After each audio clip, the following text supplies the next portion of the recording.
الله الذي هدانا لهذا وما كنا لنهتدي لولا أن هدانا الله وصلى الله على سيدنا محمد وعلى آله وأصحابه وبارك وسلم تسليما كثيرا كثيرا. أما بعد، فأعوذ بالله من الشيطان الرجيم. بسم الله الرحمن الرحيم. يا أيها الذين آمنوا اتقوا الله حق تقاته ولا تموتن إلا وأنتم مسلمون. وقال تعالى: يا أيها الذين آمنوا اتقوا الله وقولوا قولا سديدا يصلح لكم أعمالكم ويغفر لكم ذنوبكم ومن يطع الله ورسوله فقد فاز فوزا عظيما. صدق الله العظيم. അല്ലാഹു സുബ്ഹാനഹു വ തആല അളവില്ലാത്ത അവൻ്റെ അനുഗ്രഹത്തിൻ്റെ പേരിൽ മന്ന റഹ്മാനിയ മസ്ജിദിൻ്റെ ചരിത്രത്തിൽ ഓർക്കപ്പെടാവുന്ന മഹത്തായ ഒരു സംരംഭത്തിന് നമ്മളൊക്കെ ഇപ്പോൾ ഇവിടെ സാക്ഷികളാക്കുകയാണ്. നമ്മുടെ നാട്ടുകാരായ പ്രിയപ്പെട്ട കുട്ടികൾ പരിശുദ്ധ ഖുർആൻ പഠിച്ച് മനനം ചെയ്യുകയും അവരുടെ ഹിഫ്ള് അവരെ പഠിപ്പിക്കുന്ന അധ്യാപകന്മാരുടെ മുമ്പിൽ ആദ്യാവസാനം ഓതി കേൾപ്പിച്ച് അംഗീകാരം നേടുകയും സർട്ടിഫിക്കറ്റ് വാങ്ങുകയും ചെയ്തതിൻ്റെ സന്തോഷമാണ് ഈ സദസ്സിൽ ഇപ്പോൾ നമ്മൾ പങ്കുവെക്കുന്നത്. അല്ലാഹു തആല ഈ പ്രിയപ്പെട്ട വിദ്യാർത്ഥികളെയും അവരുടെ മാതാപിതാക്കളെയും ഉസ്താദന്മാരെയും അവർക്ക് വേണ്ടി ഈ അവസരങ്ങളും സൗകര്യങ്ങളും ഒക്കെ ഒരുക്കി കൊടുക്കുന്ന മദ്രസയുടെ പള്ളിയുടെ ഭാരവാഹികളെയും അവരെ സ്നേഹിക്കുന്ന അവരെ സഹായിക്കുന്ന നമ്മളെല്ലാവരെയും പരിപൂർണമായി സ്വീകരിക്കുമാറാകട്ടെ. നമുക്കൊക്കെ അർഹമായ തക്കതായ പ്രതിഫലം നൽകി അല്ലാഹു നമ്മെ അനുഗ്രഹിക്കുമാറാകട്ടെ, സന്തോഷിപ്പിക്കുമാറാകട്ടെ. നമ്മളുടെ ദീനും ദുനിയാവും ആഖിറവും ഒക്കെ അല്ലാഹു അനുഗ്രഹീതമാക്കി എളുപ്പമാക്കി തരുമാറാകട്ടെ. നമ്മുടെ ഈ സദസ്സിൽ നമ്മളൊക്കെ ഒത്തുകൂടിയതുപോലെ നാളെ പരലോകത്ത് സ്വർഗത്തിലും നമ്മളൊക്കെ അല്ലാഹു ഒരുമിച്ചിരുത്തുകയും എന്നേക്കുമായി സന്തോഷിപ്പിക്കുകയും ചെയ്യുമാറാകട്ടെ.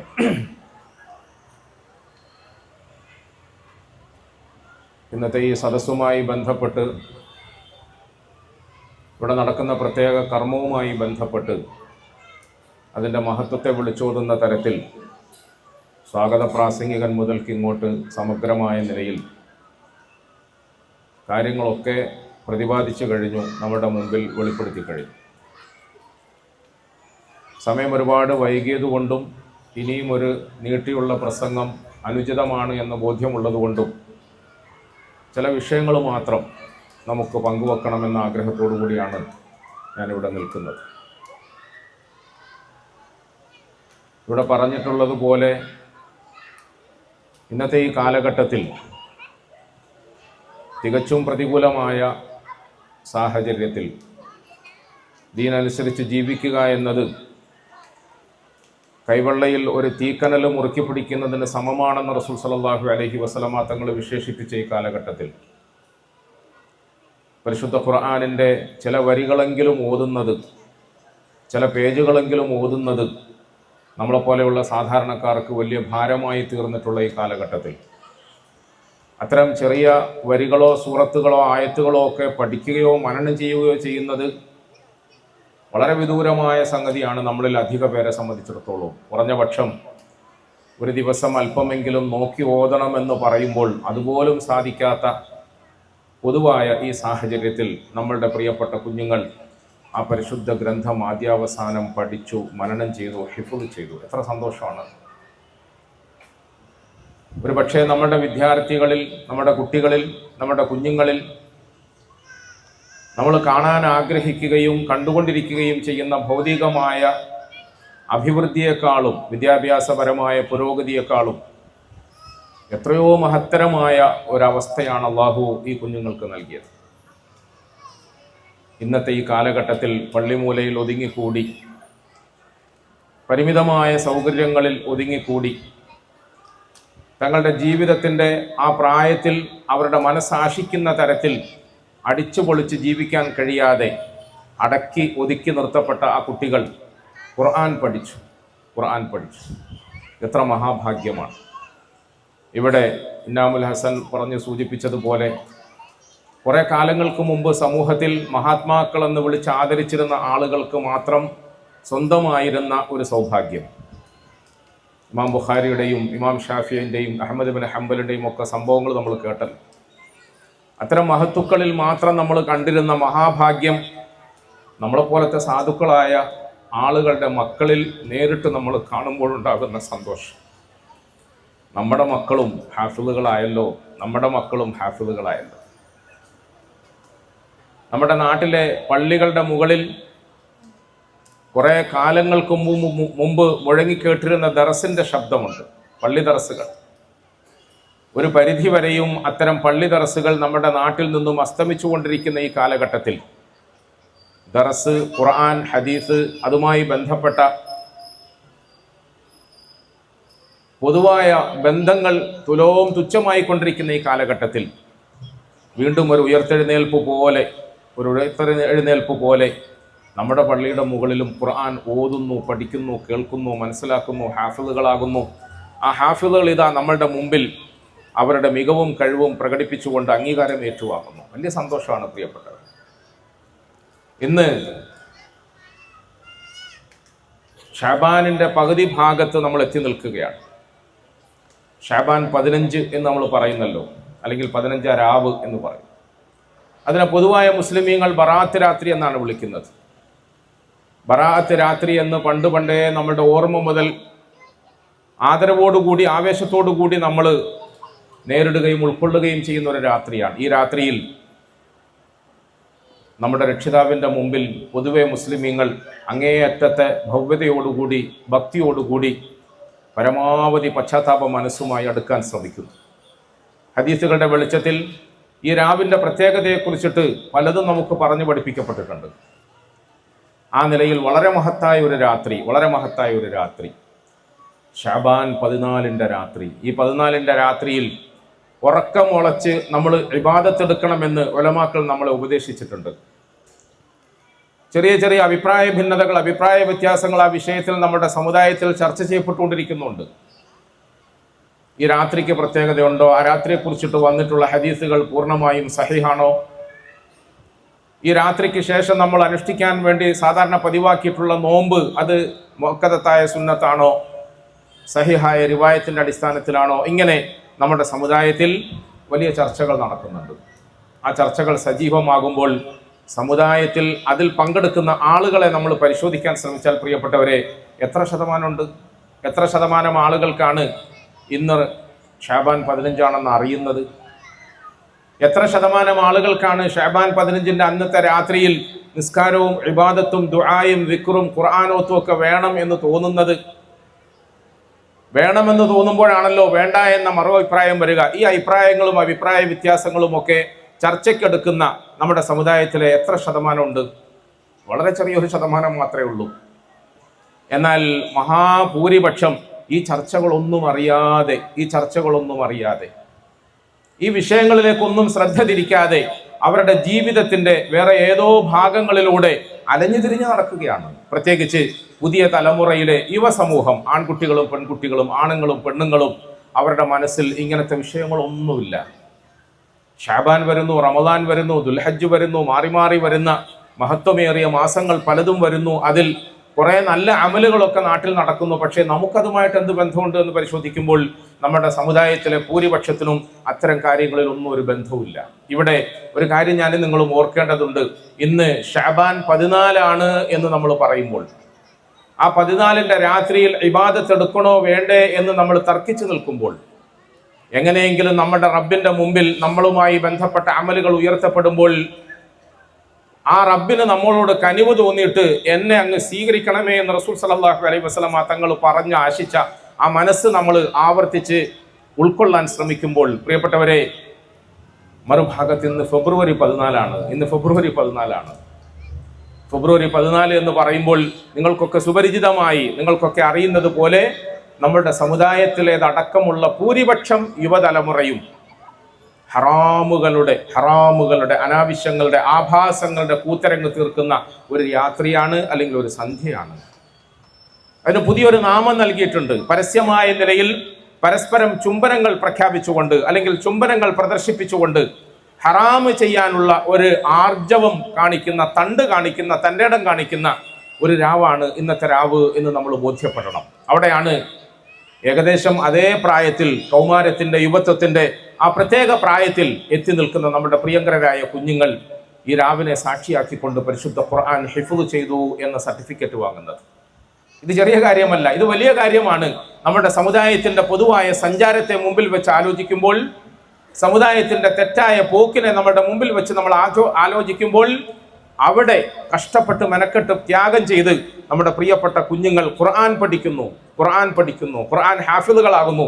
അല്ലാഹു സുബ്ഹാനഹു വ തആല ഈ കുഞ്ഞുങ്ങൾക്ക് ഉയർന്ന പ്രതിഫലം നൽകി അനുഗ്രഹിക്കുമാറാകട്ടെ. പ്രിയപ്പെട്ടവരെ, കുറച്ച് നാളുകൾക്ക് മുമ്പ് വിദേശ രാഷ്ട്രത്തിൽ ഒരു ഖുർആനുമായി ബന്ധപ്പെട്ട ഒരു ഇന്റർനാഷണൽ കോമ്പറ്റീഷൻ ഉണ്ടായിരുന്നു, ഒരു മത്സരമുണ്ടായിരുന്നു. ആ മത്സരത്തിൽ പങ്കെടുക്കാൻ വേണ്ടിയിട്ട് ഓരോ രാജ്യത്തു നിന്നും ഓരോ ആളുകളെയാണ് തിരഞ്ഞെടുക്കപ്പെടുക. 54 രാഷ്ട്രങ്ങളിൽ നിന്നും തിരഞ്ഞെടുക്കപ്പെട്ട ഓരോ മത്സരാർത്ഥികളാണ് അതിൽ മാറ്റുരയ്ക്കുന്നത്. ഇന്ത്യ രാജ്യത്തെ പ്രതിനിധീകരിച്ചുകൊണ്ട് ഞങ്ങളുടെ കൊച്ചു സ്ഥാപനത്തിൽ നിന്നും ഒരു വിദ്യാർത്ഥിയെയും കൂട്ടി ഞാനും അതിൽ പങ്കെടുത്തു. ഇന്ത്യയെ പ്രതിനിധീകരിച്ചുകൊണ്ട് ഇന്ത്യക്കാർക്ക് വേണ്ടി പരിശുദ്ധ ഖുർആൻ ഓതി മത്സരിച്ചത് ഐനുൽ മആരിഫിന്റെ ഒരു സന്തതിയായിരുന്നു. ആ കുട്ടിയെ കൊണ്ട് ഞാൻ മത്സരത്തിൽ പങ്കെടുക്കാൻ വേണ്ടി പോയി. അവിടെ മത്സരവുമായി ബന്ധപ്പെട്ട വാർത്തകളും വിഷയങ്ങളും ഒന്നും പറയാനല്ല ഞാനിത് ഉദ്ധരിക്കുന്നത്. 54 രാഷ്ട്രങ്ങളിൽ നിന്നും പരിശുദ്ധ ഖുർആൻ പഠിച്ച് പയറ്റി തെളിഞ്ഞ, അതിൽ മികവ് പ്രകടിപ്പിച്ച ആളുകൾ അന്താരാഷ്ട്ര ലെവലിൽ തങ്ങളുടെ മാറ്റുരയ്ക്കുന്നതിന് വേണ്ടി എത്തിപ്പെട്ടു. 54 രാഷ്ട്രങ്ങളിൽ നിന്നും. അതിൽ സൗദി അറേബ്യ, നേരത്തെ ഇന്നാമ് സൂചിപ്പിച്ചല്ലോ, സൗദി അറേബ്യയിലും മറ്റ് അറബ് രാഷ്ട്രങ്ങളിലും ജനിച്ചു വളർന്ന് ഖുർആൻ പഠിച്ച ആളുകൾ ഉണ്ടായിരുന്നു. എന്നാൽ അറബുമായി ബന്ധമില്ലാത്ത, ദീനിയായ ചരിത്ര പശ്ചാത്തലവുമായി ബന്ധമില്ലാത്ത യൂറോപ്യൻ രാഷ്ട്രങ്ങളിൽ നിന്നും ഒട്ടനവധി ആളുകൾ വന്നു. ആ യൂറോപ്യൻ രാഷ്ട്രങ്ങളിൽ നിന്നും ആഫ്രിക്കൻ കൺട്രീസിൽ നിന്നുമൊക്കെ വന്നു പങ്കെടുത്ത ആളുകളെ 3-4 ദിവസം ഒന്നിച്ചൊരു ഹോട്ടലിൽ താമസിച്ചപ്പോൾ മാറി മാറി പരിചയപ്പെടുന്നിടത്ത്, പ്രിയപ്പെട്ടവരെ, ഈ പരിശുദ്ധ ഖുർആൻ ലോകത്ത് എത്രത്തോളം ആദരിക്കപ്പെടുന്നു, പഠിക്കപ്പെടുന്നു, ജീവിതത്തിൽ പ്രാവർത്തികമാക്കാൻ ആളുകൾ ബന്ധപ്പെടുന്നു എന്ന് നമുക്ക് ബോധ്യപ്പെടും. എന്നാൽ അൽഹംദുലില്ലാഹ് നമ്മുടെ പള്ളിയിലും പള്ളിയുടെ മേലെയുമൊക്കെ അത്യാവശ്യ സംവിധാനങ്ങളും സൗകര്യങ്ങളും ഒക്കെ ഉണ്ട്. ആ സൗകര്യങ്ങൾ ഒരുക്കി കൊടുക്കാൻ നമ്മുടെ പ്രിയങ്കരായ നാട്ടുകാർ, രക്ഷിതാക്കൾ സന്നദ്ധരാണ്. പക്ഷെ ഈ സൗകര്യങ്ങൾ ഒന്നും ലഭിക്കാതെ റഷ്യയിൽ നിന്നും, ഉസ്ബെക്കിസ്ഥാനിൽ നിന്നും, കജാക്കിസ്ഥാനിൽ നിന്നും, അമേരിക്കയിൽ നിന്നും, കെനിയയിൽ നിന്നും ഒക്കെ വന്ന് മാറ്റുരച്ച ആ മക്കളല്ല, വലിയ പ്രായമുള്ള ആളുകൾ, അവരുമായി ഇങ്ങനെ ഇടയ്ക്കിടയ്ക്ക് കണ്ട് സംസാരിക്കുമ്പോൾ അവർ പറയുന്ന അവരുടെ അനുഭവങ്ങൾ വല്ലാതെ അത്ഭുതം തോന്നി. ഇവിടെ നമ്മുടെ മദ്രസയിൽ കുറച്ച് കാലങ്ങളായി ആഹാരം കൊടുത്ത് സഹായിക്കുന്ന, ആഹാരം കൊടുത്ത് ഖിദ്മത്തെടുക്കുന്ന പ്രിയങ്കരിയായ ഒരു സഹോദരിയുടെ മകൻ, അവൻ്റെ അധ്വാനത്തിൻ്റെ പേരിൽ ഹാഫിളായി എന്ന് കേട്ടപ്പോൾ ഇന്നത്തെ ഈ സദസ്സിൽ നമുക്കൊക്കെ ഏറ്റവും കൂടുതൽ കുളിർമ പകരുന്ന ഒരു സന്തോഷ വാർത്ത അതാണ്. നേരത്തെ സൂചിപ്പിച്ചതുപോലെ മഹാത്മാക്കളുടെ ചരിത്രത്തിന് പിൻകുറി എഴുതി തയ്യാറാക്കി സമർപ്പിച്ചുകൊണ്ട് വാപ്പയില്ലാത്ത വിധവയായ ഉമ്മയുടെ മടിയിൽ വളർന്ന മകൻ, ജീവിക്കാൻ വേണ്ടിയിട്ട് പള്ളി മദ്രസയ്ക്കും ഒക്കെ ഭക്ഷണമുണ്ടാക്കി ഖിദ്മത്തെടുത്ത ഒരു സ്ത്രീ വളർത്തിയ മകൻ, ഒരു പക്ഷേ നമ്മൾ ഖുറാസാനിൻ്റെയും സമർക്കന്തിൻ്റെയും ബുഖാറയുടെയും സന്തതികൾ പണ്ട് കാലത്ത് രചിച്ച ആ ചരിത്രം നമ്മളുടെ മണ്ണിൽ ആവർത്തിക്കുന്നു എന്ന സന്തോഷം നമ്മുടെ മനസ്സിന് വല്ലാത്ത ആഹ്ലാദമുണ്ടാക്കുന്നു. ഞാൻ നേരത്തെ പറഞ്ഞ കസാക്കിസ്ഥാനിൽ നിന്നും ഉസ്ബെക്കിസ്ഥാനിൽ നിന്നും ഒക്കെ വന്ന ആളുകളുമായി ഞാൻ പരിചയപ്പെട്ടപ്പോൾ അവർ എന്താ നിനക്ക് ജോലി, ഏത് മദ്രസയിലാണ് പഠിക്കുന്നതൊക്കെ ചോദിച്ചപ്പം ഞങ്ങൾക്ക് അങ്ങനെ പ്രത്യേകിച്ച് മദ്രസ ഒന്നും പറയാനില്ല. എനിക്കെന്താ ജോലി എന്ന് ചോദിച്ചാൽ, ഞാൻ രാവിലെ സുബഹി നമസ്കാരത്തിന് ശേഷം ളുഹർ വരെ ഞങ്ങളുടെ പരിസരത്തുള്ള ഒരു കൾച്ചർ സെന്ററിൽ പോയി ഖുർആൻ പഠിക്കും. പള്ളി എന്ന് പറയാൻ അവിടെ സാധനം ഇല്ല. കൾച്ചർ സെന്ററിൽ പോയി ഖുർആൻ പഠിക്കും. അത് കഴിഞ്ഞാലോ ഒരാൾ എന്നോട് പറഞ്ഞു, എൻ്റെ ഒരു സൈക്കിൾ റിക്ഷ ഉണ്ട്, അതിൽ എൻ്റെ ഉമ്മ ഉണ്ടാക്കി തരുന്ന സമൂസ അതുപോലത്തെ കടികൾ അത് ഞാൻ വെച്ചിട്ട് നാട്ടിൽ ഇങ്ങനെ നടന്ന് തെരുവ് കച്ചവടം നടത്തും. വിധവയായ എൻ്റെ ഉമ്മയെ പോറ്റാൻ വേണ്ടി, അനാഥകളായി ബാക്കിയാക്കി പോയ എൻ്റെ വാപ്പയുടെ അഭാവത്തിൽ എൻ്റെ സഹോദരങ്ങളെ പോറ്റാൻ വേണ്ടി ഞങ്ങൾക്ക് ആഹരിക്കാനും അന്നം കഴിക്കാനും വക കണ്ടെത്താനായി നട്ടുച്ച വെയിലിലും അതുപോലെയുള്ള പ്രയാസത്തിൻ്റെ സാഹചര്യത്തിലും നാട് നീളെ നടന്ന് കഷ്ടപ്പെട്ട് പൈസ ഉണ്ടാക്കും. വൈകുന്നേരമാകുമ്പോൾ ക്ഷീണിച്ച് തളർന്ന് വന്ന് ആ കൊച്ചു പ്രായത്തിൽ മൂടിപ്പുതച്ച് കടന്നുറങ്ങുന്നതിന് പകരം പള്ളിയുടെ മൂലയിൽ പോയിരുന്നു കൊണ്ട് പരിശുദ്ധ ഖുർആൻ പഠിക്കും. അങ്ങനെ ഖുർആൻ പഠിച്ചിട്ട് മികവ് തെളിയിക്കാൻ വേണ്ടിയിട്ട് ഇന്റർനാഷണൽ കോമ്പറ്റീഷനിൽ അദ്ദേഹം മാറ്റുരയ്ക്കാൻ വന്നിരിക്കും. അങ്ങനത്തെ എത്ര ആളുകളെ കണ്ടു പ്രിയപ്പെട്ടു. നേരത്തെ പറഞ്ഞതുപോലെ സൗദി അറേബ്യക്കാരും കുവൈത്തുകാരും ബഹ്റൈനുകാരും പോലെയുള്ള അറേബ്യൻ രാഷ്ട്രത്തിൽ ജനിച്ചു വളർന്ന് പഠിച്ച ആളുകളൊക്കെ പിന്നോക്കമാക്കിക്കൊണ്ട് ആഫ്രിക്കൻ രാജ്യത്തു നിന്നും അമേരിക്കയിൽ നിന്നും റഷ്യയിൽ നിന്നും വന്ന സഹോദരങ്ങൾ ഫസ്റ്റ് റാങ്ക് വാങ്ങി. ഞാൻ നിങ്ങളും മനസ്സിലാക്കേണ്ടത്, നമ്മുടെ പ്രിയങ്കരനായ PT സ്വാഗത പ്രസംഗത്തിൽ പറഞ്ഞില്ലേ, ലോകമെമ്പാടും പരിശുദ്ധ ഖുർആനിന്റെ പഠിതാക്കൾ വർദ്ധിക്കുകയാണ്. ലോകമെമ്പാടും പരിശുദ്ധ ഖുർആൻ ജീവിതത്തിലേക്ക് പ്രാവർത്തികമാക്കാൻ ആഗ്രഹിക്കുന്ന ആളുകളുടെ എണ്ണം ദിനേന വർദ്ധിച്ചുകൊണ്ടിരിക്കുകയാണ്. ഇവിടെ ഞാനും നിങ്ങളും മനസ്സിലാക്കേണ്ടത്, ബോധ്യപ്പെടേണ്ടത്, തിരിച്ചറിയേണ്ടത്, ഇങ്ങനെ ലോകത്ത് ഖുർആൻ പഠിപ്പിക്കപ്പെടുന്നു, ഖുർആൻ പഠിക്കപ്പെടുന്നു, ഖുർആൻ ഹാഫിളുകളാകുന്നു. പക്ഷേ നമുക്കെത്രത്തോളം ഖുർആനുമായി ബന്ധമുണ്ട്? നമ്മുടെ ജീവിതത്തിൽ എത്രത്തോളം ഖുർആനുമായി ബന്ധമുണ്ട്? നമ്മുടെ കുടുംബങ്ങളിലേക്ക് ഖുർആൻ എത്രത്തോളം കടന്നു വരുന്നുണ്ട്? നമ്മുടെ മക്കളിലേക്ക് എത്രത്തോളം ഖുർആൻ കടന്നു വരുന്നുണ്ട്? നമ്മുടെ ഭാര്യമാരിൽ, പെൺകുട്ടികളിൽ ഖുർആനുമായുള്ള ബന്ധം എത്രത്തോളം ഉണ്ട് എന്ന് ഞാൻ നിങ്ങളും ആലോചിക്കണം. ഒന്നാമതായി, നമുക്ക് ഖുർആൻ പഠിക്കാൻ എത്രത്തോളം അവസരം കിട്ടിയിട്ടുണ്ട്? രണ്ടാമതായി, ഈ പരിശുദ്ധ ഖുർആൻ പഠിക്കാൻ വേണ്ടിയിട്ട് കഷ്ടപ്പെടുകയും മെനക്കെടുകയും ചെയ്യുന്ന ആളുകൾക്ക് അല്ലാഹു സുബ്ഹാനഹു വ തആല ഒരുക്കി വെച്ചിരിക്കുന്ന പ്രതിഫലം എത്ര വലുതാണ്. ആ പ്രതിഫലത്തെ സ്വായത്തമാക്കാൻ വേണ്ടി ഞാനും നിങ്ങളും എത്രത്തോളം മെനക്കെടുന്നു, കഷ്ടപ്പെടുന്നു. നമ്മുടെ വാക്കുകൊണ്ടും പ്രവൃത്തി കൊണ്ടും ധനസഹായം കൊണ്ടും മനസ്സിന്റെ നല്ല അഭിപ്രായങ്ങളുടെ സ്വരൂപം കൊണ്ടുമൊക്കെ നമ്മൾ ഈ സംരംഭത്തെ എത്രത്തോളം സഹായിക്കുന്നു എന്ന് നമ്മൾ ആലോചിക്കേണ്ടതുണ്ട്. പ്രിയപ്പെട്ടവരെ, മറ്റൊന്ന് നമ്മൾ ആലോചിക്കേണ്ടത്, ഈ പരിശുദ്ധ ഖുർആൻ എന്തിനാണ് നമ്മൾ പഠിക്കുന്നത്? ഈ പരിശുദ്ധ ഖുർആൻ എന്തിനാണ് നമ്മൾ പ്രചരിപ്പിക്കുന്നത്? ഈ പരിശുദ്ധ ഖുർആൻ പഠിക്കുകയും പ്രചരിപ്പിക്കുകയും ചെയ്യുന്നതിലൂടെ സമൂഹത്തിന് എന്ത് ഗുണമാണുള്ളത്? ലോകത്തിന് എന്ത് ഗുണമാണുള്ളത്? നാട്ടുകാർക്ക് എന്ത് ഗുണമാണുള്ളത്? ഒറ്റ വാക്കിൽ പറഞ്ഞാൽ, പരിശുദ്ധ ഖുർആനിന്റെ പഠനത്തിലൂടെ, ആ ഖുർആനിന്റെ മനനത്തിലൂടെ തൊപ്പിയിട്ട, കമീസിട്ട, തലപ്പാവ് ധരിച്ച കുറെ മുല്ലമാരെയും മുസ്ലിയാക്കന്മാരെയും ഹാഫിളുകളെയും ആലിമുകളെയും സൃഷ്ടിക്കുക എന്നതിന്റെ അപ്പുറത്തേക്ക് കുറെ നല്ല മനുഷ്യന്മാരെ ഉണ്ടാക്കുക എന്നുള്ളതാണ്. കുറെ നല്ല മനുഷ്യന്മാരെ ഉണ്ടാക്കുക. ഒരു മകൻ ഹാഫിളാകുമ്പോൾ ഖുർആനിന്റെ വിശുദ്ധ വാക്യങ്ങൾ അവന്റെ നെഞ്ചകത്ത് അവൻ അടുക്കി പറക്കി വെക്കുമ്പോൾ അവന്റെ ജീവിതത്തിലുടനീളം അതിന്റെ പ്രഭ പരക്കണം, അതിന്റെ വെളിച്ചം പകരണം, അതിന്റെ സ്മെല്ല്, അതിന്റെ സുഗന്ധം പരക്കണം. എന്ന് പറഞ്ഞാൽ അവന്റെ നാവിൽ നിന്നും ഉതിർന്നു വീഴുന്ന വാക്കുകളിൽ നിങ്ങൾക്ക് കേൾക്കാൻ കഴിയുന്നത് വിശുദ്ധമായ ഖുർആനിന്റെ വരികളാണ് എന്ന് പറയുമ്പോൾ അതിന്റെ അപ്പുറത്തേക്ക് അവന്റെ നാവിൽ നിന്നും സത്യസന്ധമായ സംഭാഷണങ്ങൾ മാത്രമേ വരാവൂ. അവന്റെ നാവിൽ നിന്നും ജനങ്ങൾക്ക് ഉപകാരപ്പെടുന്ന വാക്കുകൾ മാത്രമേ വരാവൂ. അവന്റെ നാവിൽ നിന്നും മുതിർന്നു വീഴുന്ന വാക്കുകൾ ഏതെങ്കിലും ഒരു മനുഷ്യന്റെ മനസ്സിനെ വ്രണപ്പെടുത്തുന്ന ദുരവസ്ഥ ഉണ്ടാകരുത്. ഏതെങ്കിലും ഒരു മനുഷ്യർക്ക് ഉപദ്രവകരമായ നിലയിൽ അവനിൽ നിന്നും ഒരു ചലനങ്ങളും ഒരു പ്രവർത്തനങ്ങളും ഉണ്ടാകരുത്. അവൻ മുഹമ്മദ് മുസ്തഫ സല്ലല്ലാഹു അലൈഹി വസല്ലമ തങ്ങളുടെ മേൽ അവതരിപ്പിക്കപ്പെട്ട വിശുദ്ധ വാക്യത്തെ തലയിൽ ചുമന്ന് നടക്കുന്നവനാണ്. അവൻ ഹൃദയത്തിൽ അത് പേറി നടക്കുന്നവനാണ്. അതുകൊണ്ട് നാട്ടുകാര് ഒരുപക്ഷെ ഒരു ഭാഗത്ത് നിന്നുകൊണ്ട് ആക്ഷേപിക്കുകയും കല്ലെറിയുകയും കുറ്റം പറയുകയും മറ്റുമൊക്കെ ചെയ്തപ്പോഴും അല്ലമീൻ എന്ന വാക്കിൽ, വിശ്വസ്തത തുളുമ്പുന്ന വാക്കിൽ, അഭിസംബോധനയിൽ മഹാവ്യക്തിത്വമായി ആദരിച്ച മുഹമ്മദ് സല്ലല്ലാഹു അലൈഹി വസല്ലമയുടെ പിൻഗാമി എന്ന നിലയിൽ ഈ ഖുർആൻ പഠിച്ച മകൻ, ഈ ഖുർആൻ പഠിച്ച മകള് സമൂഹത്തിന്റെ മുമ്പിൽ നല്ല മാതൃകയാകണം. ഈ ഖുർആൻ പഠിക്കുന്നതിന്റെ പേരിൽ അവരുടെ ഉള്ളകം ശരിയാകണം. നമ്മുടെ ഭാഷയിൽ പറഞ്ഞാൽ അവരുടെ വിശ്വാസം നന്നാകണം, അവരുടെ പ്രവർത്തനങ്ങൾ നന്നാകണം, അവരുടെ ജീവിത രീതികൾ നന്നാകണം, അവരുടെ ജീവിതത്തിലെ ബന്ധങ്ങൾ നന്നാകണം, അവരുടെ ജീവിതത്തിലെ ഇടപാടുകൾ നന്നാകണം. അവരുടെ ജീവിതം കണ്ടാൽ ജനങ്ങൾക്ക് ദീനിനോട് സ്നേഹം തോന്നണം. അവരുടെ ജീവിതം കണ്ടാൽ ജനങ്ങൾക്ക് പടച്ചവനോട്, അവന്റെ റസൂലിനോട്, അവന്റെ ഖുർആനിനോട് ആദരവും സ്നേഹവും തോന്നണം. അത് പ്രിയപ്പെട്ടവരെ നമ്മുടെ ജീവിതം കൊണ്ട് സാധിക്കണം, പ്രസംഗം കൊണ്ടല്ല, ജീവിതം കൊണ്ട് സാധിക്കണം. നേരത്തെ സ്വാഗത പ്രാസംഗികനും മറ്റുമൊക്കെ പറഞ്ഞതുപോലെ നമ്മളിങ്ങനെ ഒരു പൊതുവായ ഒരു ഓപ്പൺ സ്റ്റേജിൽ പരിശുദ്ധ ഖുർആനിനെ പരിചയപ്പെടുത്തുന്നത് എന്തിനു വേണ്ടിയാണ്?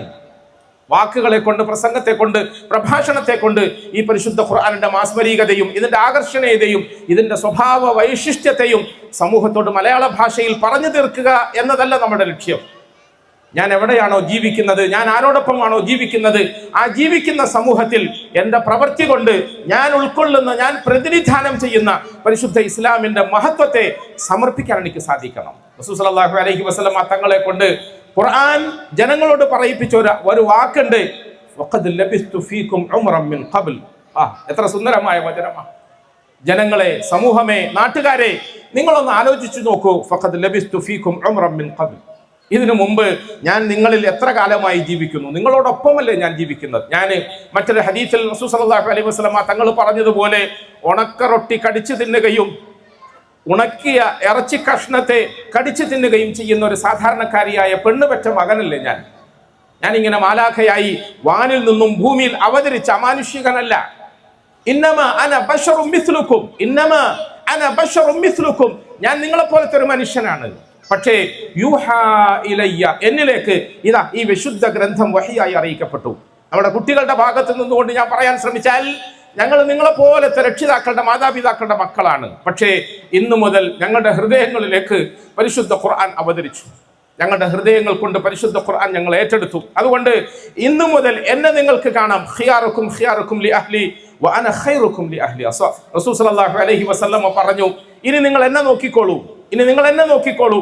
എൻ്റെ ജീവിതം, എൻ്റെ പെരുമാറ്റം, എൻ്റെ സംസാരം, എൻ്റെ ഇടപെടലുകൾ, ഞാൻ ജനങ്ങളുമായുള്ള ബന്ധത്തിൽ എന്നെ നിങ്ങൾ വിലയിരുത്തിക്കോളൂ. എന്നിൽ നിന്നും നിങ്ങൾക്കൊരു ദുഷിപ്പ് കാണാൻ കഴിയില്ല. അഷ്റഫുൽ ഖൽഖിന്റെ വാക്കുകൊണ്ട് അള്ളാഹു പറയിപ്പിച്ച മറ്റൊരു വചനമുണ്ട്, ഇൻ കുൻതും തുഹിബ്ബൂനല്ലാഹ് ഫത്തബിഊനി യുഹിബ്ബുകുമുല്ലാഹ്. ജനങ്ങളെ, സമൂഹമേ, നിങ്ങൾക്ക് നിങ്ങളുടെ രക്ഷിതാവിങ്കിലേക്ക് പോയി എത്തണമെന്ന് താല്പര്യമുണ്ടെങ്കിൽ, നിങ്ങൾക്ക് നിങ്ങളുടെ രക്ഷിതാവിനെ കണ്ടുമുട്ടണമെന്നും അവന്റെ സ്നേഹം നേടിയെടുക്കണമെന്നും താല്പര്യമുണ്ടെങ്കിൽ അതിനുള്ള മാർഗം എന്താണെന്നറിയുമോ? അതിനുള്ള മാർഗം ജീവിതത്തിൽ നിന്നും ഒളിച്ചോടി ഏതെങ്കിലും മല കയറി അവിടെ തപസ്സനുഷ്ഠിക്കലല്ല. ജീവിതത്തിൽ നിന്നും ഒളിച്ചോടി ഏതെങ്കിലും മലയിൽ കയറി അവിടെ തപസ്സനുഷ്ഠിക്കലല്ല. പിന്നെയോ, നിങ്ങളോടൊപ്പം ഒരു മനുഷ്യനായി ഞാൻ ജീവിക്കുമ്പോൾ ഞാൻ എങ്ങനെ കല്യാണം കഴിക്കുന്നു, ഞാൻ എങ്ങനെ മാതാപിതാക്കളെ ആദരിക്കുന്നു, ഞാൻ എങ്ങനെ സഹോദരങ്ങളുമായി ബന്ധം പുലർത്തുന്നു, ഞാൻ എങ്ങനെ എൻ്റെ മക്കളെ പോറ്റുന്നു, ഞാൻ എങ്ങനെ എൻ്റെ പേരക്കിടാങ്ങളെ താലോലിക്കുന്നു, ഞാൻ എങ്ങനെ എൻ്റെ സമൂഹത്തിൽ വേദന അനുഭവിക്കുന്നവരോടൊപ്പം നിൽക്കുന്നു, ഇതൊക്കെ നിങ്ങൾ കാണൂ. ഇൻ കുൻതും തുഹിബ്ബൂനല്ലാഹ ഫത്തബിഊനി. എന്നിട്ട് നിങ്ങൾക്ക് നിങ്ങളുടെ രക്ഷിതാവിനോട് സ്നേഹം വേണമെന്ന് താല്പര്യമുണ്ടെങ്കിൽ ഇതാ എന്നെ പിൻപറ്റിക്കോളൂ, എന്നെ പിൻപറ്റി. ഞാൻ നിങ്ങളുടെ മുമ്പിൽ നിന്ന് തരികയാണ്. പ്രിയപ്പെട്ടവരെ, ഓരോ ഹാഫിളുകളും സമൂഹത്തോട് പറയേണ്ട ഒരു മഹത്തായ സന്ദേശം ഇതാണ്. ഞാൻ വെറും മെഹ്റാബിൽ നിന്നുകൊണ്ട് നിസ്കാരത്തിന് നേതൃത്വം നൽകുമ്പോൾ മൈക്കിലൂടെ നിങ്ങൾ കേൾക്കുന്ന എൻ്റെ ഖുർആൻ പാരായണത്തിന്റെ ആകർഷണീയതയിൽ നിങ്ങളുടെ അപ്ലാസ് വാങ്ങാൻ വേണ്ടി മാത്രമല്ല. നിങ്ങൾ എന്നെ പ്രഭാഷകനായി ക്ഷണിക്കുമ്പോൾ മൈക്കിന്റെ മുമ്പിൽ വന്ന് നിന്നുകൊണ്ട് നിങ്ങളെ സംബോധന ചെയ്ത് ഖുർആൻ പ്രഭാഷണം നടത്തിയിട്ട് നിങ്ങളുടെ അംഗീകാരം വാങ്ങാനല്ല. മറിച്ചോ, നിങ്ങളുടെ ഇടയിലേക്ക് ഇറങ്ങി വന്നൊരു സാധാരണ മനുഷ്യനായി ജീവിക്കുമ്പോൾ എനിക്ക് ഖുർആൻ നൽകിയ പ്രചോദനം, എനിക്ക് ഖുർആൻ നൽകിയ തർബിയത്ത്, എനിക്ക് ഖുർആൻ നൽകിയ പരിഷ്കരണം, സംസ്കരണം, അതൊരു ഉത്തമ മനുഷ്യനായി ഞാൻ നിങ്ങളുടെ മുമ്പിൽ അവതരിക്കുന്നു എന്നുള്ളതാണ്. നിങ്ങൾ അറിയുമോ, ബായസീദ് ബിസ്താവി എന്ന് പറയുന്ന മഹാനായ ഒരു മനുഷ്യനുണ്ടായി. ഇവിടെ ഹാഫിളുകളെയാണല്ലോ നമ്മൾ ആദരിക്കുന്നത്, ഹാഫിളുകളെയാണ് നമ്മൾ ആദരിക്കുന്നത്. ബായസീദ് ബിസ്താവി എന്ന് പറയുന്ന മഹാനായ ഒരു മനുഷ്യനുണ്ടായിരുന്നു. ആ മനുഷ്യന്റെ പ്രിയപ്പെട്ട പിതാവ് അദ്ദേഹത്തിന്റെ ഭാര്യ ഗർഭിണിയായിരുന്ന സമയത്ത് ഒരു യാത്രയ്ക്ക് വേണ്ടി പുറപ്പെട്ടു. സാധാരണ യാത്രയല്ല, ഇൽമു പഠിക്കാൻ വേണ്ടി പോയി എന്നാ പറയും അന്നത്തെ കാലഘട്ടത്തിലെ യാത്ര. പ്രിയപ്പെട്ടവരെ, ബായസീദ് ബിസ്താവിയെ സംബന്ധിച്ചിട്ട് നമ്മൾ ഒരുപാട് കഥകൾ, സംഭവങ്ങൾ, അനുഭവങ്ങളൊക്കെ കേട്ടിട്ടുണ്ട്. മഹാനായ ആ മനുഷ്യന്റെ പിതാവ് മാതാവിനെ, ഭാര്യയെ വിശ്വസിച്ച് തന്റെ പ്രിയപ്പെട്ട കുഞ്ഞിനെ ഏൽപ്പിച്ചിട്ട് അദ്ദേഹം ദീനിന്റെ മാർഗത്തിൽ പഠനാർത്ഥം പോയി, ദീനിന്റെ മാർഗത്തിൽ ജിഹാദിന് വേണ്ടി പോയി. കൊല്ലങ്ങൾക്ക് ശേഷം അദ്ദേഹം മടങ്ങിയെത്തിയിട്ട് ഒരു സന്ധ്യാനേരത്ത് തന്റെ വീട്ടിലേക്ക് വന്നപ്പോൾ വീട്ടിൽ ഉമ്മയും മകനും മാത്രമേ ഉള്ളൂ. ഉമ്മയും മകനും മാത്രമുള്ള വീട്ടിലേക്ക് സ്വന്തം വീടാണെന്ന അധികാരത്തോടെ, പ്രത്യേകിച്ച് അന്വേഷണങ്ങളോ അനുവാദം വാങ്ങലോ ഒന്നും കൂടാതെ ഈ വന്ന ആള് അഥവാ സാക്ഷാൽ വാപ്പ അങ്ങ് കടക്കാൻ ശ്രമിച്ചപ്പോൾ ആരോഗ്യവാനായ ഒരു ചെറുപ്പക്കാരൻ പുറത്തേക്ക് വന്നിട്ട് അയാളെ തടുത്തു നിർത്തി. അനുവാദമില്ലാതെ എൻ്റെ ഉമ്മ താമസിക്കുന്ന വീട്ടിലേക്ക് നിങ്ങൾ എങ്ങനെ കയറും എന്ന് ചോദിച്ച് തടുത്തു നിർത്തുന്ന ഒരു സംഭവം നമ്മളൊക്കെ കേട്ടിട്ടുണ്ട്.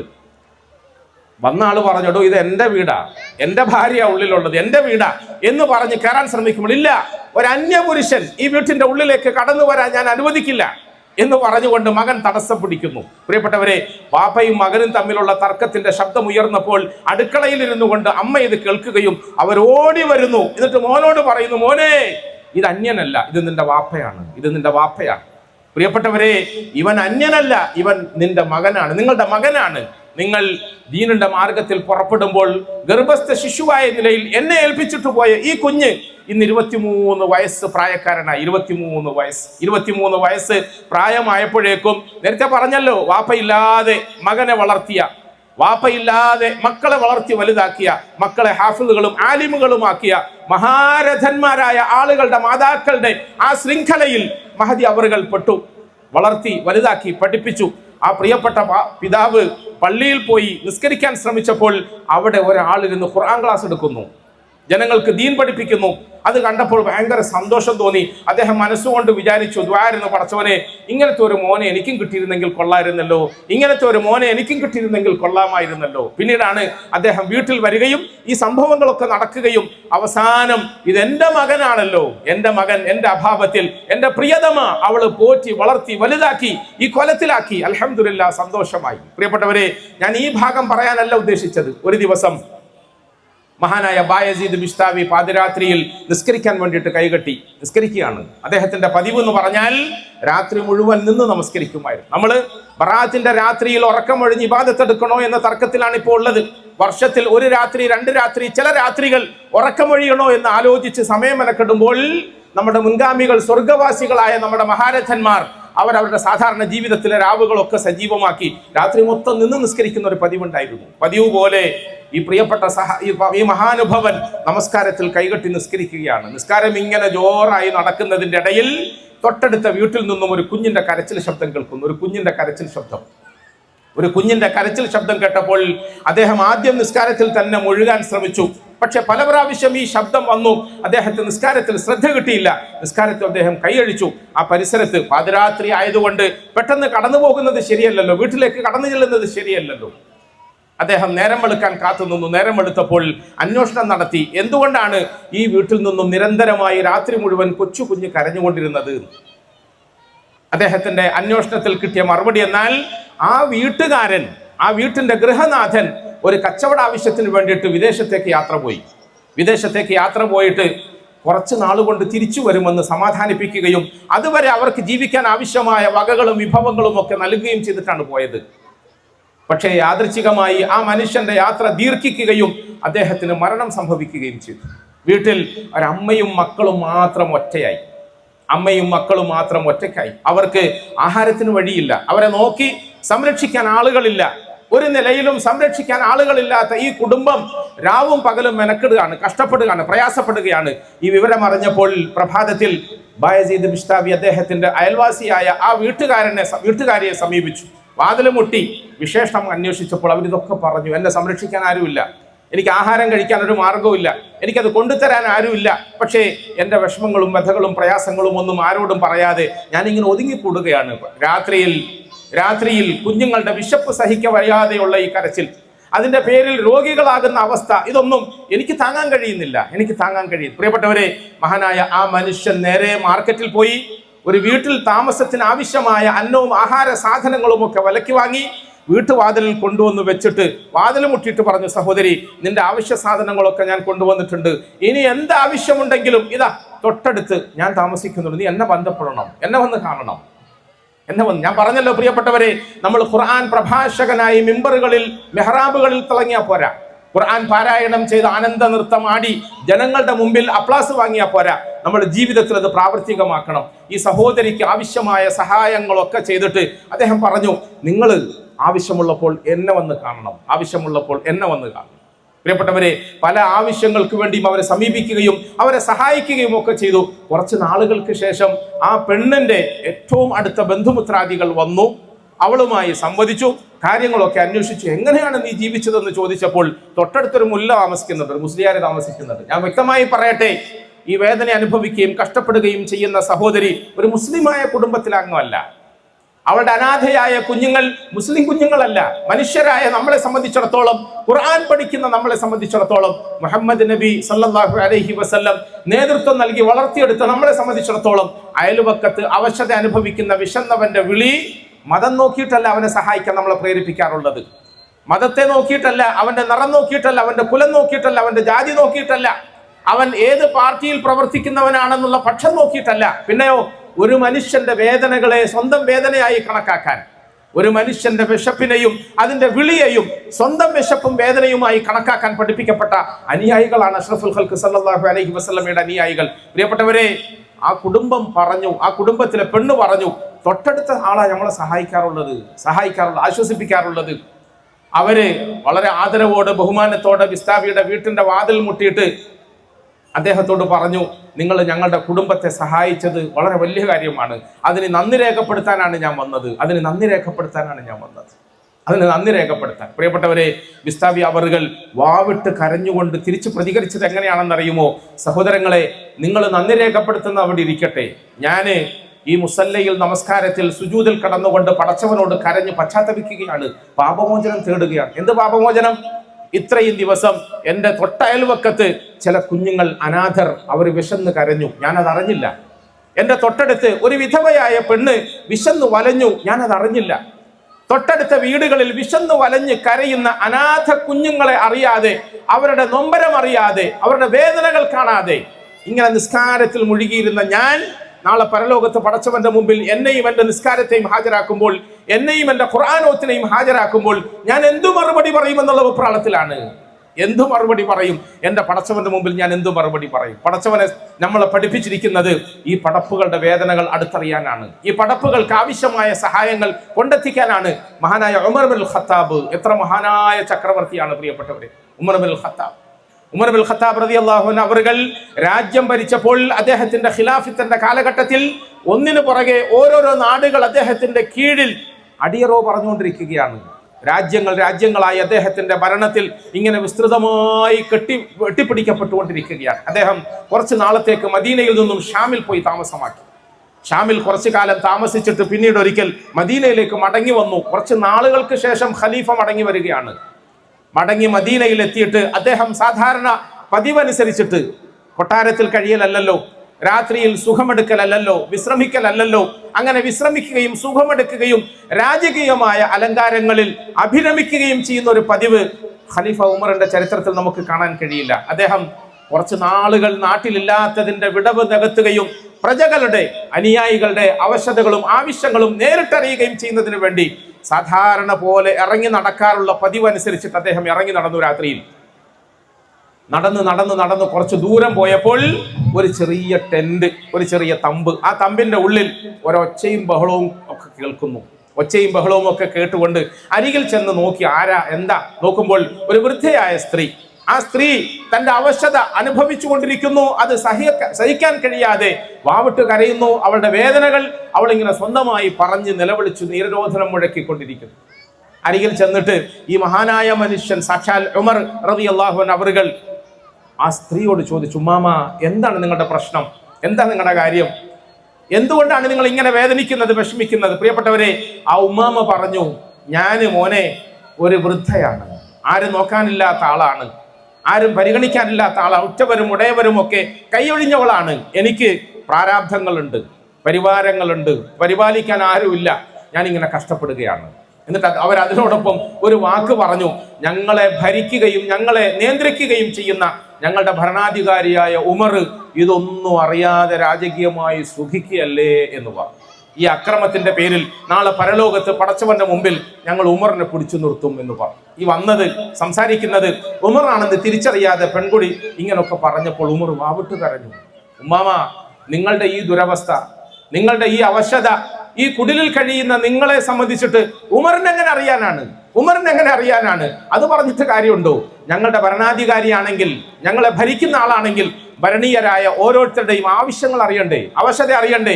അങ്ങനെ ആവശ്യങ്ങളും അവശതയും അറിയാത്ത ഒരാൾ എന്തുകൊണ്ടാണ് ഞങ്ങളുടെ നേതാവായി മാറിയത്, ഞങ്ങളുടെ ഭരണാധികാരിയായി മാറിയത്? പ്രിയപ്പെട്ടവരെ, ഉമർ ബിൻ ഖത്താബ് റളിയല്ലാഹു അൻഹു അവറുകൾ ആ സ്ത്രീയോട് അങ്ങേയറ്റം താഴ്മയോടുകൂടി പറഞ്ഞു, സഹോദരി, നിന്റെ അവസ്ഥകൾ ഉമർ അറിയാത്തത് കൊണ്ടല്ലേ, നീ ഉമറിന് മാപ്പ് കൊടുക്ക്. ഉമറിന് മാപ്പ് ഇല്ല, ഞാൻ മാപ്പ് കൊടുക്കുകയില്ല. നീ ഉമറിന് മാപ്പ് കൊടുക്ക്. ഇല്ല, ഞാൻ ഉമറിന് മാപ്പ് കൊടുക്കുകയില്ല. നേരം വെളുക്കട്ടെ, നമുക്ക് ഉമറിനെ സമീപിക്കാം, നിന്റെ ആവശ്യങ്ങളും അവകാശങ്ങളും നമുക്ക് നേടിയെടുക്കാം, നീ ഇപ്പൊ മാപ്പാക്കി എന്ന് പറയും. പ്രിയപ്പെട്ടവരെ, ഈ പാതിരാത്രിയിൽ ഒരു കുടിലിൽ താമസിക്കുന്ന, ഒരു പക്ഷേ ആ പ്രദേശത്ത് തോട്ടവകാശം പോലുമില്ലാത്ത ഞാൻ ഈ പെണ്ണിനെ സഹായിക്കുന്നതിന്റെ പേരിൽ നാളെ ഒരു പഞ്ചായത്ത് മെമ്പറായി വരാൻ വോട്ട് തേടി അവളെ സമീപിച്ചിട്ട് അവളുടെ വോട്ട് കിട്ടുമെന്ന പ്രതീക്ഷയിലൊന്നുമല്ല. നാളെ പത്രത്തിൽ വെണ്ടയ്ക്ക അക്ഷരത്തിൽ ഭരണാധികാരിയോട് കുരുടിൽ കഴിയുന്ന പെണ്ണിനെ സമീപിച്ച് അവളെ സഹായിച്ചു എന്ന് പറയാൻ, അഭിനന്ദനങ്ങൾ അർപ്പിക്കാൻ വേണ്ടിയല്ല. ഈ പെണ്ണും ഞാനും തമ്മിലുള്ള പാതിരാത്രിയിലെ സംഭാഷണം ഏകനായ റബ്ബല്ലാത്ത വേറെ ആരും അറിയില്ല. എന്നാലും ഉമർ പറഞ്ഞു, ഉമ്മ, ആ ഉമറിന് നിങ്ങൾ പുറത്തു കൊടുക്കണം. ഉമർ പാവമല്ലേ, അറിയാത്തത് കൊണ്ടല്ലേ. നാളെ പ്രഭാതത്തിൽ ഉമറിനെ സമീപിച്ച് നിങ്ങളുടെ ആവശ്യങ്ങളൊക്കെ ഞാൻ നേടിയെടുത്തു തരാം.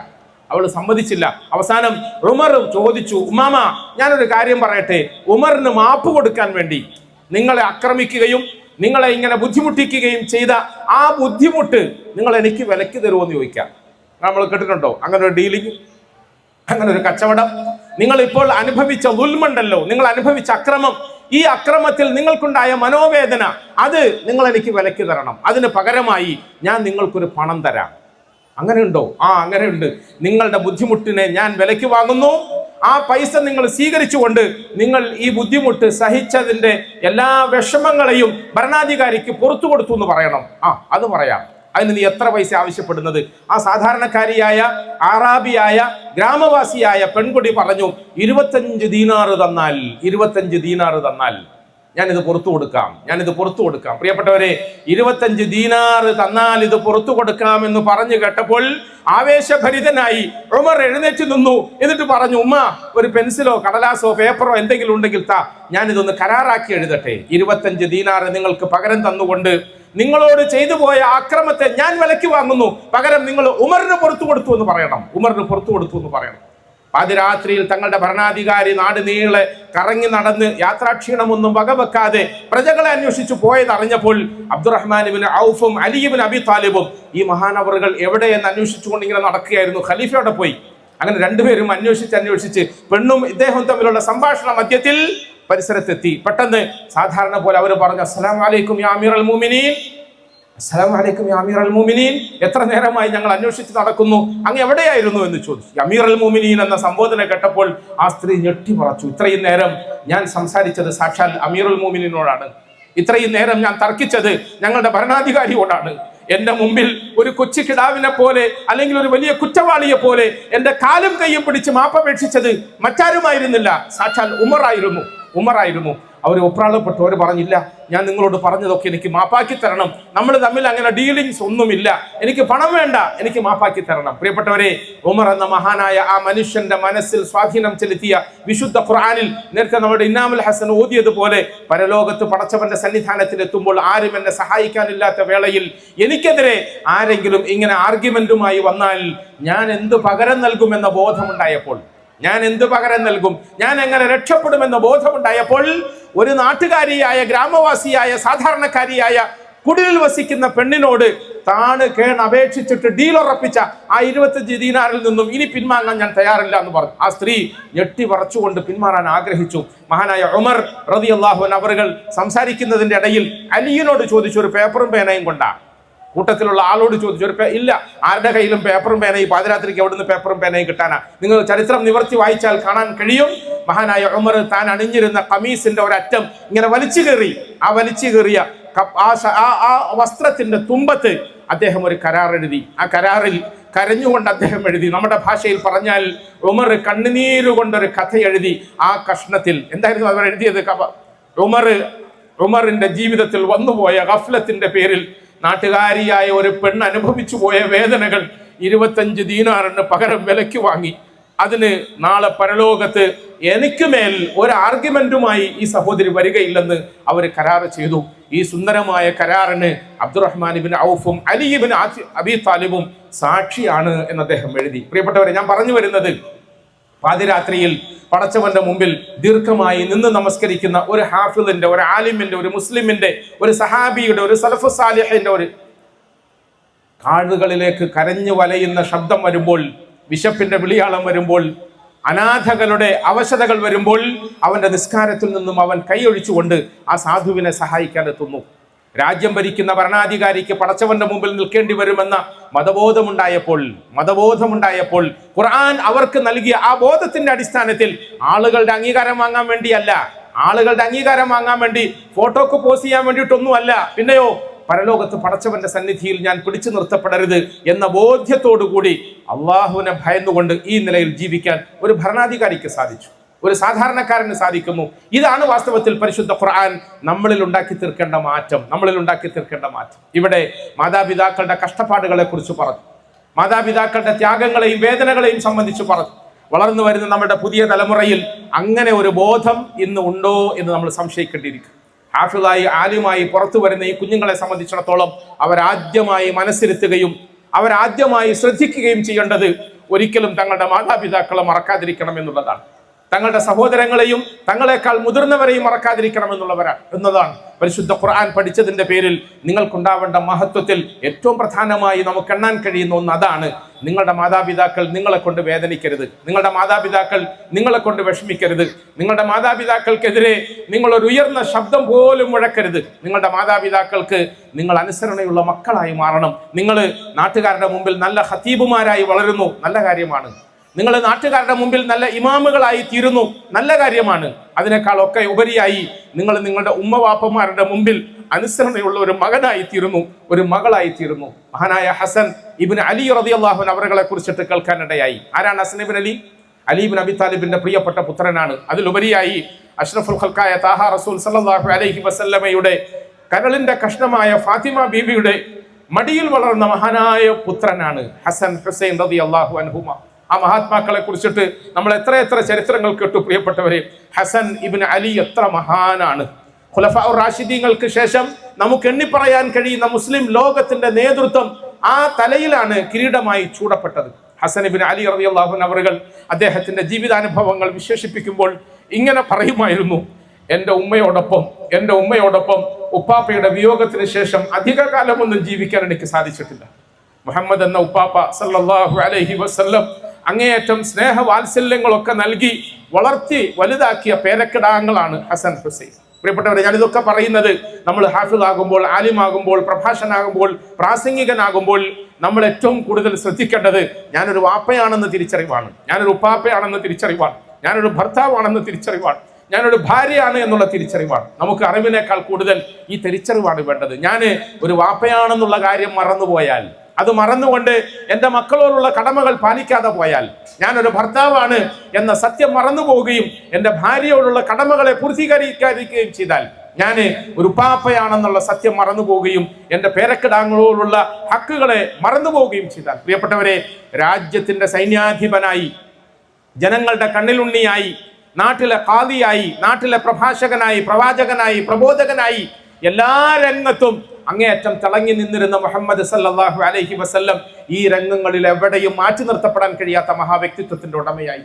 ഫാത്തിമ ബീവി റളിയല്ലാഹു അൻഹ അവറുകളെ മകൾ എന്ന നിലയിൽ അങ്ങേയറ്റം സ്നേഹിച്ചു. ഖദീജ ബീവി എന്ന ഭാര്യ എന്ന നിലയിൽ അങ്ങേയറ്റം സ്നേഹിച്ചു.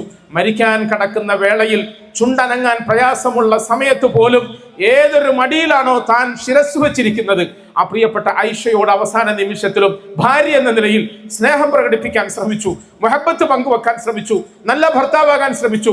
നാളെ പരലോകത്ത് മുഹമ്മദ് സല്ലല്ലാഹു അലൈഹി വസല്ലം തന്റെ ഭാര്യമാരെ ഒക്കെ ഒരുമിച്ച് കൂട്ടിയിട്ട് എനിക്കിനി എഴുന്നേറ്റ് നടക്കാൻ കഴിയുന്നില്ല, ഓരോരുത്തരുടെ വീടുകളിലേക്കും വന്ന് നിങ്ങളോടുള്ള ഹക്കുകൾ പൂർത്തീകരിക്കാൻ കഴിയുന്നില്ല, എൻ്റെ ശരീരം തളർന്നു, എൻ്റെ കൈകാലുകൾ തളർന്നു, എൻ്റെ നാവെടുത്ത് സംസാരിക്കാൻ കഴിയുന്നില്ല, എൻ്റെ അവശത നിങ്ങൾ മനസ്സിലാക്കണം, ബോധ്യപ്പെടണമെന്നൊക്കെ മുഹമ്മദ് സല്ലല്ലാഹു അലൈഹി വസല്ലം ഭാര്യമാരുടെ മുമ്പിൽ കഴിവുകേട് പ്രഖ്യാപിച്ചപ്പോൾ ഭാര്യമാര് കൂടി ആലോചിച്ചിട്ട് പറഞ്ഞു: യാ റസൂലല്ലാഹ്, ഞങ്ങളുടെ ഹക്കുകളെല്ലാം അങ്ങേക്ക്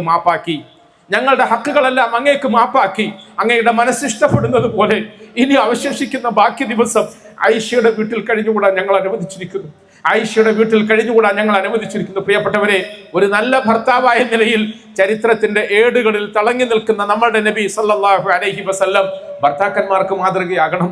ഒരു നല്ല വാപ്പ എന്ന നിലയിൽ ഫാത്തിമ ബീവിയോട് നല്ല ബന്ധം വെച്ച് പുലർത്തിയ നല്ല വാപ്പയാകാൻ ഈ ഓരോ സഹോദരങ്ങൾക്കും സാധിക്കണം. ഏതെങ്കിലും ഒരു യാത്രയിൽ പുറപ്പെടുമ്പോൾ അവസാനമായി ഓരോ ഭാര്യമാരുടെ വീടുകളിലും പോകും, അവരെ സന്തോഷിപ്പിക്കും, യാത്ര പറയും.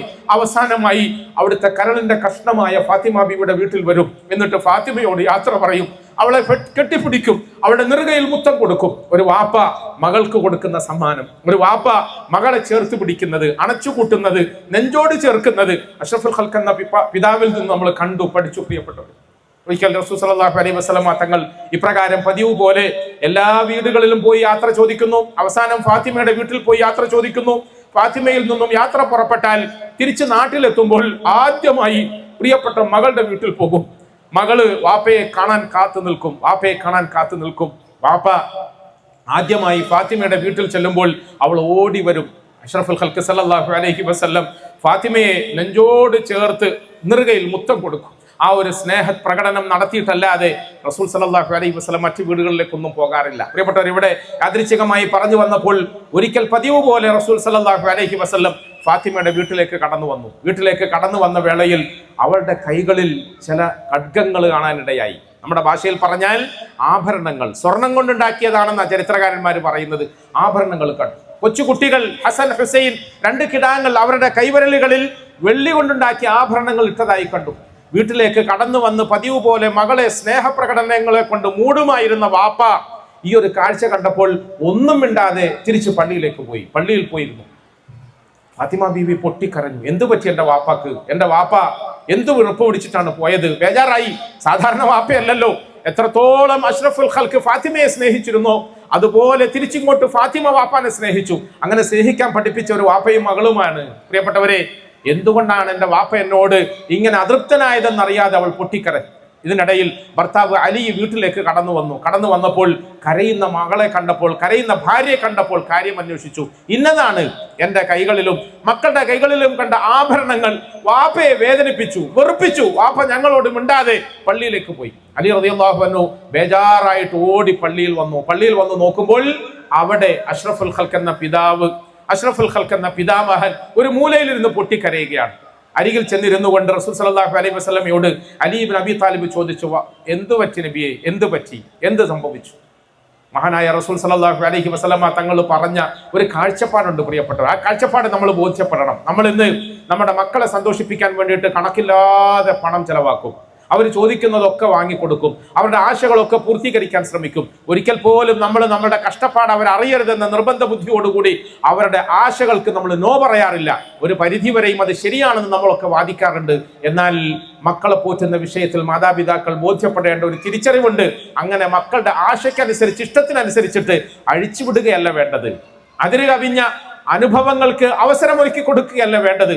റസൂൽ സല്ലല്ലാഹു അലൈഹി വസല്ലം തങ്ങൾ അലി ഇബ്നു അബി താലിബിനോട് പറഞ്ഞു, അലി, എന്റെ മകൾ പ്രിയപ്പെട്ട ഫാത്തിമയുടെ മനസ്സിനെ ആഭരണങ്ങൾ സ്വാധീനിച്ചു എന്ന് ഞാൻ ഭയപ്പെടുന്നു. ഭൗതിക വിഭവങ്ങൾ സ്വാധീനിച്ചു എന്ന് ഞാൻ ഭയപ്പെടുന്നു. എന്റെ മകളുടെ മനസ്സിൽ അങ്ങനെ ഭൗതിക വിഭവങ്ങളോട് അമിതമായ പ്രേമം വരുന്നതിനെ ഞാൻ ഇഷ്ടപ്പെടുന്നില്ല. എന്റെ പേരക്കിടാങ്ങളുടെ കൈകളിൽ കണ്ട ആ ഒരു ആഭരണത്തിന്റെ പേരിൽ എന്റെ കുഞ്ഞുങ്ങളുടെ മനസ്സ് ദുഷിച്ചു എന്ന് ഞാൻ വിശ്വസിക്കുന്നു. അതെന്നെ വേദനിപ്പിക്കുന്നു. മുഹമ്മദിന്റെ കുടുംബത്തിൽ അങ്ങനെ ഒന്നും ഉണ്ടാകരുത്. പ്രിയപ്പെട്ടവരെ, നമ്മുടെ നബി മുഹമ്മദ് മുസ്തഫ സല്ലല്ലാഹു അലൈഹി വസല്ലം ദീർഘദൃഷ്ടിയോടുകൂടി, ഉൾക്കാഴ്ചയോടുകൂടി, തിരിച്ചറിവോടുകൂടി കുടുംബത്തെ പോറ്റിയവരാണ്. അല്ലാതെ എങ്ങനെയെങ്കിലും ഒക്കെ അങ്ങ് ചെയ്തു തീർത്തവരല്ല.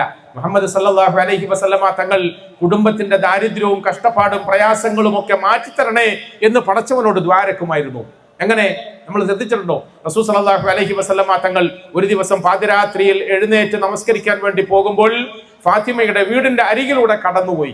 ഫാത്തിമയുടെ വീട്ടിന്റെ ഉള്ളിൽ നിന്നും പേരക്കിടാങ്ങളുടെ പൊട്ടിക്കരയുന്ന ശബ്ദം കേട്ടു. നമ്മളൊക്കെ ചരിത്രം സ്ഥിരമായി കേൾക്കുകയും പറയുകയും ചെയ്യുന്നതാണ്. റസൂൽ സല്ലല്ലാഹു അലൈഹി വസല്ലമ തങ്ങൾ വീട്ടുവാതിൽ മുട്ടിയിട്ട്, ഫാത്തിമ, എന്തുകൊണ്ടാണ് ഈ കുഞ്ഞുങ്ങൾ കരയുന്നത്? ആ കുഞ്ഞുങ്ങളുടെ കരച്ചിൽ എന്റെ മനസ്സിനെ വേദനിപ്പിക്കുമെന്ന് നിനക്ക് അറിഞ്ഞൂടെ എന്ന് ചോദിച്ചു. ഈ വാക്കുകളൊക്കെ ഞാനും നിങ്ങളും നമ്മുടെ കുടുംബ ജീവിതത്തിന്റെ പത്രങ്ങളിൽ എഴുതിയിടണം പ്രിയപ്പെട്ടവരെ. ഫാത്തിമ, എന്തിനാണ് എന്റെ ഈ കിടാങ്ങൾ കരയുന്നത്? ആ കിടാങ്ങളുടെ കരച്ചിൽ നിന്റെ വാപ്പയുടെ മനസ്സ് വേദനിപ്പിക്കുമെന്ന് നിനക്ക് അറിഞ്ഞൂടെ? ഫാത്തിമയ്ക്ക് മറുപടി ഉണ്ടോ പ്രിയപ്പെട്ടവരെ? ഫാത്തിമ ബിബി റളിയല്ലാഹു അൻഹ അവர்கள் പറഞ്ഞു, യാ റസൂലല്ലാഹ്, എന്റെ മക്കളെ ഞാൻ ബോധപൂർവം കരയിച്ചതല്ല, എന്റെ മക്കളെ ഞാൻ മനഃപൂർവ്വം കരയിച്ചതല്ല. എന്റെ മക്കള് പട്ടിണിയുടെ കടുപ്പം കൊണ്ട് സഹിക്കവയ്യാതെ വിശപ്പിന്റെ ഭാരത്താൽ കരഞ്ഞതാണ്. അള്ളാഹുവിന്റെ റസൂല് പറഞ്ഞു, മോളെ ഫാത്തിമ, വിശന്ന് കരയുന്ന കുഞ്ഞുങ്ങൾക്ക് മുല കൊടുക്കാൻ ശ്രമിക്ക്, പാല് കൊടുത്തുറക്കാൻ ശ്രമിക്ക്. ആ കുഞ്ഞുങ്ങളുടെ കരച്ചിൽ നിന്റെ വാപ്പയുടെ മനസ്സിനെ വേദനിപ്പിക്കുമെന്ന് പറഞ്ഞു. വാപ്പയുടെ മനസ്സ് വേദനിക്കാത്തത് കൊണ്ടല്ല, ഉപ്പാപ്പയുടെ മനസ്സ് വേദനിക്കാത്തത് കൊണ്ടല്ല, ഉപ്പാപ്പക്ക് മക്കള് നല്ല നിലയിൽ ജീവിക്കണമെന്ന് ആഗ്രഹമില്ലാത്തത് കൊണ്ടല്ല, ഉപ്പാപ്പക്ക് മക്കള് നല്ല നിലയിൽ ജീവിക്കണമെന്ന് താല്പര്യമില്ലാത്തത് കൊണ്ടല്ല. പ്രിയപ്പെട്ടവരെ, ആവർത്തിച്ച് മക്കളെ കരയിക്കാതെ ഉറക്കണമെന്ന് പറഞ്ഞപ്പോൾ അഷ്റഫുൽ ഖൽക്കിന്റെ പ്രിയപ്പെട്ട പുത്രി പറഞ്ഞ മറുപടി, ബാപ്പാ ക്ഷമിക്കണം, കുറെ നാളുകളായി നിരന്തരമായി ഭക്ഷണം കഴിക്കാത്തതിന്റെ പേരിൽ എന്റെ മാറിലെ പാല് പറ്റിപ്പോയി. ഞാൻ എന്റെ പട്ടിണിയുടെ കടുപ്പം കൊണ്ട് പാല് പറ്റിപ്പോയി. അവർക്ക് പാല് കുടിപ്പിക്കാൻ കഴിയുന്നില്ല. മുഹമ്മദ് എന്ന പിതാമഹൻ ഈ വാക്ക് കേട്ടിട്ട് ഒരക്ഷരം പോലും മറുപടി പറയാൻ നിർവാഹമില്ലാതെ വാതിലിൽ നിന്നും നിരാശ പൂണ്ട് മനോവേദനയോടുകൂടി മടങ്ങിപ്പോയി പടച്ചവന്റെ മുമ്പിൽ കൈകെട്ടി നിന്ന് പ്രാർത്ഥനാനിരതനായി എന്ന് നമ്മൾ ചരിത്രത്തിൽ വായിക്കാറുണ്ട്. പ്രിയപ്പെട്ടവരെ, ഈ നിലയിൽ നിരന്തരമായി തന്റെ കുടുംബത്തിന്റെ, തന്റെ ഭാര്യയുടെ, മക്കളുടെ, പേരക്കിടാങ്ങളെ സംബന്ധിച്ചിടത്തോളം ഞങ്ങളുടെ ഉപ്പാപ്പ നാട്ടിലെ രാജാവാണ്, കിരീടം വെക്കാത്ത രാജാവാണ്. ഞങ്ങളുടെ ഉപ്പാപ്പയുടെ മുമ്പിൽ മദീനത്തെ പള്ളിയുടെ തളയിൽ ഒരുപാട് സ്വത്തുക്കൾ വന്നിങ്ങനെ കുമിഞ്ഞു കൂടുന്നുണ്ട്. അവർ വീട്ടിന്റെ ഉള്ളിൽ നിന്നും പുറത്തേക്ക് വിശപ്പ് സഹിക്ക വയ്യാതെ കരഞ്ഞുകൊണ്ട് ഓടിയിറങ്ങിയപ്പോൾ ഉപ്പാപ്പയുടെ പള്ളിയുടെ നടുത്തളത്തിൽ കുറേ ഈത്തപ്പഴം കൂട്ടിയിട്ടിരിക്കുന്നു. ഈത്തപ്പഴം കാണുമ്പോൾ വിശന്ന് വലയുന്ന കൊച്ചു കിടാവിന്, പ്രിയപ്പെട്ടവരെ, നിയന്ത്രണം വിട്ടുപോകാറില്ലേ? ആ നിയന്ത്രണം വിട്ടുപോയ കൊച്ചു കിടാവ് ഓടി വന്ന് അതിൽ നിന്നും ഒരു ഈത്തപ്പഴം എടുത്ത് കഴിക്കാൻ ശ്രമിച്ചു. അങ്ങ് ഉള്ളിൽ നിന്നും ഒളിഞ്ഞു നോക്കിയ രണ്ട് കണ്ണുകൾ, അത് മറ്റാരുടെയും കണ്ണുകളല്ല, അഷ്റഫുൽ ഖൽക്കിന്റെ കണ്ണുകളാണ്. പേരക്കിടാങ്ങളുടെ ഈ ആർത്തിമൂത്ത ആ പ്രവർത്തനം കണ്ടപ്പോൾ വീട്ടിന്റെ ഉള്ളിൽ നിന്നും പിതാമഹൻ ഉപ്പാപ്പ ഓടി വന്നു, ആ കയ്യിൽ മുറുക്കി പിടിച്ചു. എന്നിട്ട് ഇങ്ങനെ പറഞ്ഞു, ബഖിൽ, വേണ്ട മോനെ, വേണ്ട മോനെ, വിശക്കുന്നു എന്നുള്ളത് ശരിയാണ്, വിശപ്പിന്റെ കടുപ്പം താങ്ങാൻ കഴിയുന്നില്ല എന്നുള്ളത് ശരിയാണ്. വിശന്ന് വലഞ്ഞ കുഞ്ഞിന്റെ മുമ്പിൽ കൂട്ടിയിടപ്പെട്ട ഈത്തപ്പഴത്തിന്റെ കൂര കാണുമ്പോൾ അതിൽ നിന്നും എടുത്തു ഭക്ഷിച്ചു പോകുമെന്നുള്ളത് സാധാരണയാണ്. വേണ്ട മോനെ, വേണ്ട, ഇത് സദഖയുടെ മുതലാണ്, ഇത് സാധുക്കളുടെ അവകാശമാണ്, ഇത് സദഖയുടെ മുതലാണ്, ഇത് സാധുക്കളുടെ അവകാശമാണ്, ഇത് മുഹമ്മദിന്റെ കുടുംബത്തിന് പറ്റൂല, സല്ലല്ലാഹു അലാ മുഹമ്മദ് സല്ലല്ലാഹു അലൈഹി വസല്ലം, ഇത് സദഖയുടെ മുതലാണ്, ഇത് നമുക്ക് പറ്റുകയില്ല. പ്രിയപ്പെട്ട പിതാമഹൻ തന്റെ പേരക്കിടാവിന്റെ കയ്യിൽ നിന്നും ആ ഈത്തപ്പഴത്തിന്റെ കീറുകൾ നിർബന്ധിച്ച് താഴെ ഇടിച്ചു. ആ കുഞ്ഞുങ്ങൾ പൊട്ടിക്കരഞ്ഞുകൊണ്ട് വീട്ടിന്റെ ഉള്ളിലേക്ക് പോയി. പ്രിയപ്പെട്ടവരെ, ജീവിതത്തിൽ ഒരിക്കൽ പോലും അർഹതയില്ലാത്ത ഒരന്നം പോലും ആ അണ്ണാക്കിലേക്ക് നൽകാത്ത മഹാനായ റസൂൽ സല്ലല്ലാഹു അലൈഹി വസല്ലം തന്റെ പ്രിയപ്പെട്ട ഫാത്തിമയുടെ മനസ്സിൽ, തന്റെ പ്രിയപ്പെട്ട ഫാത്തിമയുടെ ജീവിതത്തിൽ ഭൗതിക വിഭവങ്ങൾ സ്വാധീനം ചെലുത്തിയിട്ടുണ്ടോ? അവൾ ദുഷിച്ചു പോയോ? അവൾക്ക് അതിനോട് ഭ്രമം വന്നിട്ടുണ്ടോ? നബി തങ്ങൾക്ക് വെപ്രാളമായി, ബേജാറായി. റസൂലുള്ളാഹി സ്വല്ലല്ലാഹു അലൈഹി വസല്ലമ തങ്ങൾ അത്രയേറെ നൊന്ത് നിൽക്കുന്ന സമയത്ത് പോലും തന്റെ പ്രിയപ്പെട്ട കുടുംബത്തിന് വേണ്ടിയിട്ട് നീ കുറേ കൊടുക്കണമെന്ന് പറഞ്ഞിട്ടൊന്നുമില്ല. ദുആക്കൾ നിങ്ങൾ ഉസ്താദന്മാരോട് ചോദിച്ചാൽ മനസ്സിലാകും. ഒരുപക്ഷെ ഈ ഇരിക്കുന്ന എനിക്കും നിങ്ങൾക്കും വേണ്ടി നമ്മളുടെ ജീവിതത്തിൽ ബറക്കത്ത് കിട്ടാൻ, നമ്മുടെ ജീവിതത്തിൽ ഐശ്വര്യം കിട്ടാൻ, നമ്മളുടെ ഒക്കെ വിവാഹ ജീവിതവും കുടുംബ ജീവിതവും നന്നാകാൻ രാവും പകലും നമ്മൾ അറിയാതെ 1500 വർഷങ്ങൾക്ക് മുമ്പ് നമുക്ക് വേണ്ടി ദുആ ചെയ്ത റസൂൽ സല്ലല്ലാഹു അലൈഹി വസല്ലം ബീബി ഫാത്തിമയുടെ പട്ടിണി മാറ്റണമെന്ന് ഒരിക്കൽ പോലും പറഞ്ഞിട്ടില്ല. ഹസൻ ഹുസൈന്റെ പട്ടിണി മാറ്റണമെന്ന് പറഞ്ഞില്ല. നിങ്ങൾ അഷ്റഫുൽ ഖൽക്ക് കുടുംബത്തിന് വേണ്ടി ചെയ്ത ദുആ പരിശോധിച്ചാൽ നമുക്കൊരു ജീവിതത്തിന്റെ കൃത്യമായ ബഡ്ജറ്റ് നമുക്ക് പകർന്നു തരുന്നത് പോലെ ബോധ്യപ്പെടും. നബി തങ്ങൾ സാധാരണ ദുആ ചെയ്യുമായിരുന്നു, അല്ലാഹുമ്മ ജഅൽ ലി ആലി മുഹമ്മദിൻ ഖൂത, അല്ലാഹുമ്മ ജഅൽ ലി ആലി മുഹമ്മദിൻ ഖൂത. അല്ലാഹുവേ, ഈ മുഹമ്മദിന്റെ കുടുംബത്തിന് നീ ഉറുമ്പിന് ഭക്ഷണം കൊടുക്കുന്നത് പോലെ കൊടുക്കണേ, നീ ഉറുമ്പിന് ഭക്ഷണം കൊടുക്കുന്നത് പോലെ കൊടുക്കണേ എന്ന് പറഞ്ഞാൽ, ഒറ്റയടിക്ക് എന്റെ കുടുംബത്തിന് കുറെ സമ്പത്ത് കൊടുത്താൽ, അധികാരം കൊടുത്താൽ, വിഭവങ്ങൾ നൽകിയാൽ, ആഭരണങ്ങൾ നൽകിയാൽ, സുഖലോലുപത നൽകിയാൽ എന്റെ മക്കൾ ദുഷിച്ചു പോകും, എന്റെ കുടുംബം ദുഷിച്ചു പോകും.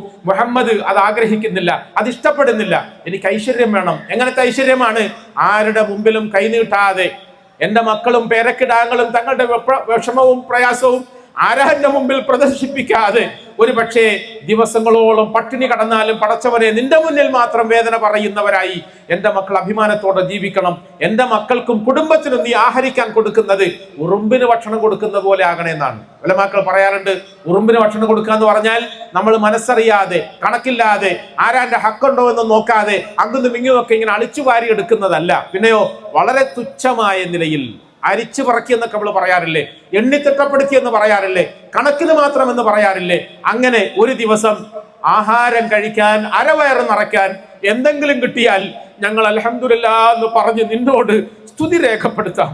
അടുത്ത ദിവസം പട്ടിണി കിടക്കുമ്പോൾ, നടുവ് നേരെ നിവർത്തി നിൽക്കാൻ കഴിയാതെ ആകുമ്പോൾ എൻ്റെ പ്രിയപ്പെട്ട പുതിയാപ്പിള പള്ളിയിൽ വന്ന് കാർപ്പറ്റൊന്നുമില്ലാത്ത ആ പള്ളിയിലെ പച്ച മണ്ണിൽ വയറൊട്ടിച്ചു വെച്ചുകൊണ്ട് കമന്ന് കിടക്കുന്ന പുതിയാപ്പിളയുടെ അരികിൽ വന്നിട്ട് അഷ്റഫുൽ ഖൽക്ക് എന്ന അമ്മോച്ചൻ കാലുകൊണ്ട് ഇങ്ങനെ മെല്ലെ സ്നേഹത്തോടെ തട്ടി തലോടിയിട്ട്, യാ ബത്തുറാബ് കൊം, മണ്ണിന്റെ മകനെ എഴുന്നേക്ക്, എന്തിനാ ഇങ്ങനെ കമന്ന് കിടക്കുന്നത്? പ്രിയപ്പെട്ടവരെ, ഒരമ്മോച്ചന്റെ മുമ്പിൽ വിശപ്പ് സഹിക്ക വയ്യാതെ പച്ച മണ്ണിന്റെ ചെറിയ തണുപ്പ് തന്റെ വയറിനോട് ഒട്ടിച്ചു വെച്ചിട്ട് കമന്ന് കിടക്കുമ്പോഴും ആ കുടുംബത്തിന് അഭിവൃദ്ധി ഉണ്ടാകണേ എന്ന് പ്രാർത്ഥിച്ചില്ല, ആ കുടുംബത്തിന് സാമ്പത്തികമായ ഉന്നേറ്റം ഉണ്ടാകണമെന്ന് പ്രാർത്ഥിച്ചില്ല. മറിച്ച് മുഹമ്മദ് മുസ്തഫ സല്ലല്ലാഹു അലൈഹി വസല്ലമ തങ്ങൾ അനുസരണയുള്ള, ഹലാല് ഹറാമുകൾ സൂക്ഷിക്കുന്ന, നന്മയിൽ വർത്തിക്കുന്ന, എല്ലാവരെയും ആദരിക്കുന്ന, എല്ലാവരോടും നല്ല നിലയിൽ പെരുമാറുന്ന നല്ല മക്കളെ വളർത്താൻ വിചാരിച്ചു, നല്ല മക്കളെ വളർത്താൻ ശ്രമിച്ചു. അങ്ങനെ നല്ല മക്കളെ ഉണ്ടാക്കി.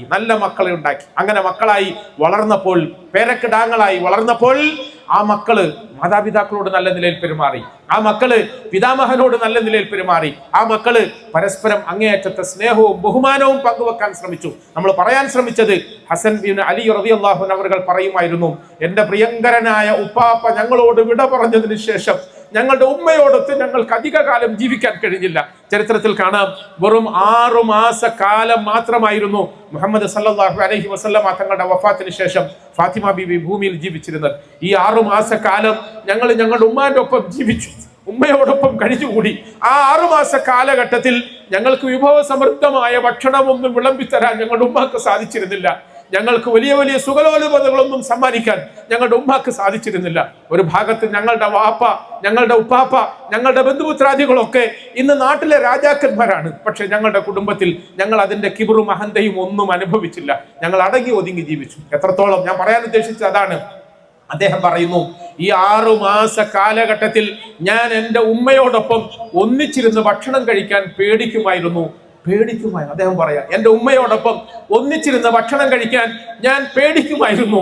എന്താണ് നിങ്ങൾ പേടിച്ചതെന്ന് ചോദിച്ചപ്പോൾ എൻ്റെ പ്രിയപ്പെട്ട പുതിയ തലമുറയിലെ മക്കളോട് ഞാൻ പറയട്ടെ, പ്രത്യേകിച്ച് എൻ്റെ പ്രിയങ്കരികളായ സഹോദരിമാരോട്, യുവതികളോട് ഞാൻ പറയട്ടെ, അലി ഇബ്നു അബി താലിബിന്റെ പ്രിയപ്പെട്ട പുത്രൻ ഹസൻ പറയുന്നു, എൻ്റെ ഉമ്മയോടൊപ്പം ഒന്നിച്ചിരുന്ന് ഭക്ഷണം കഴിക്കാൻ ഞാൻ ഭയപ്പെട്ടത് എന്തിനാണെന്ന് അറിയുമോ?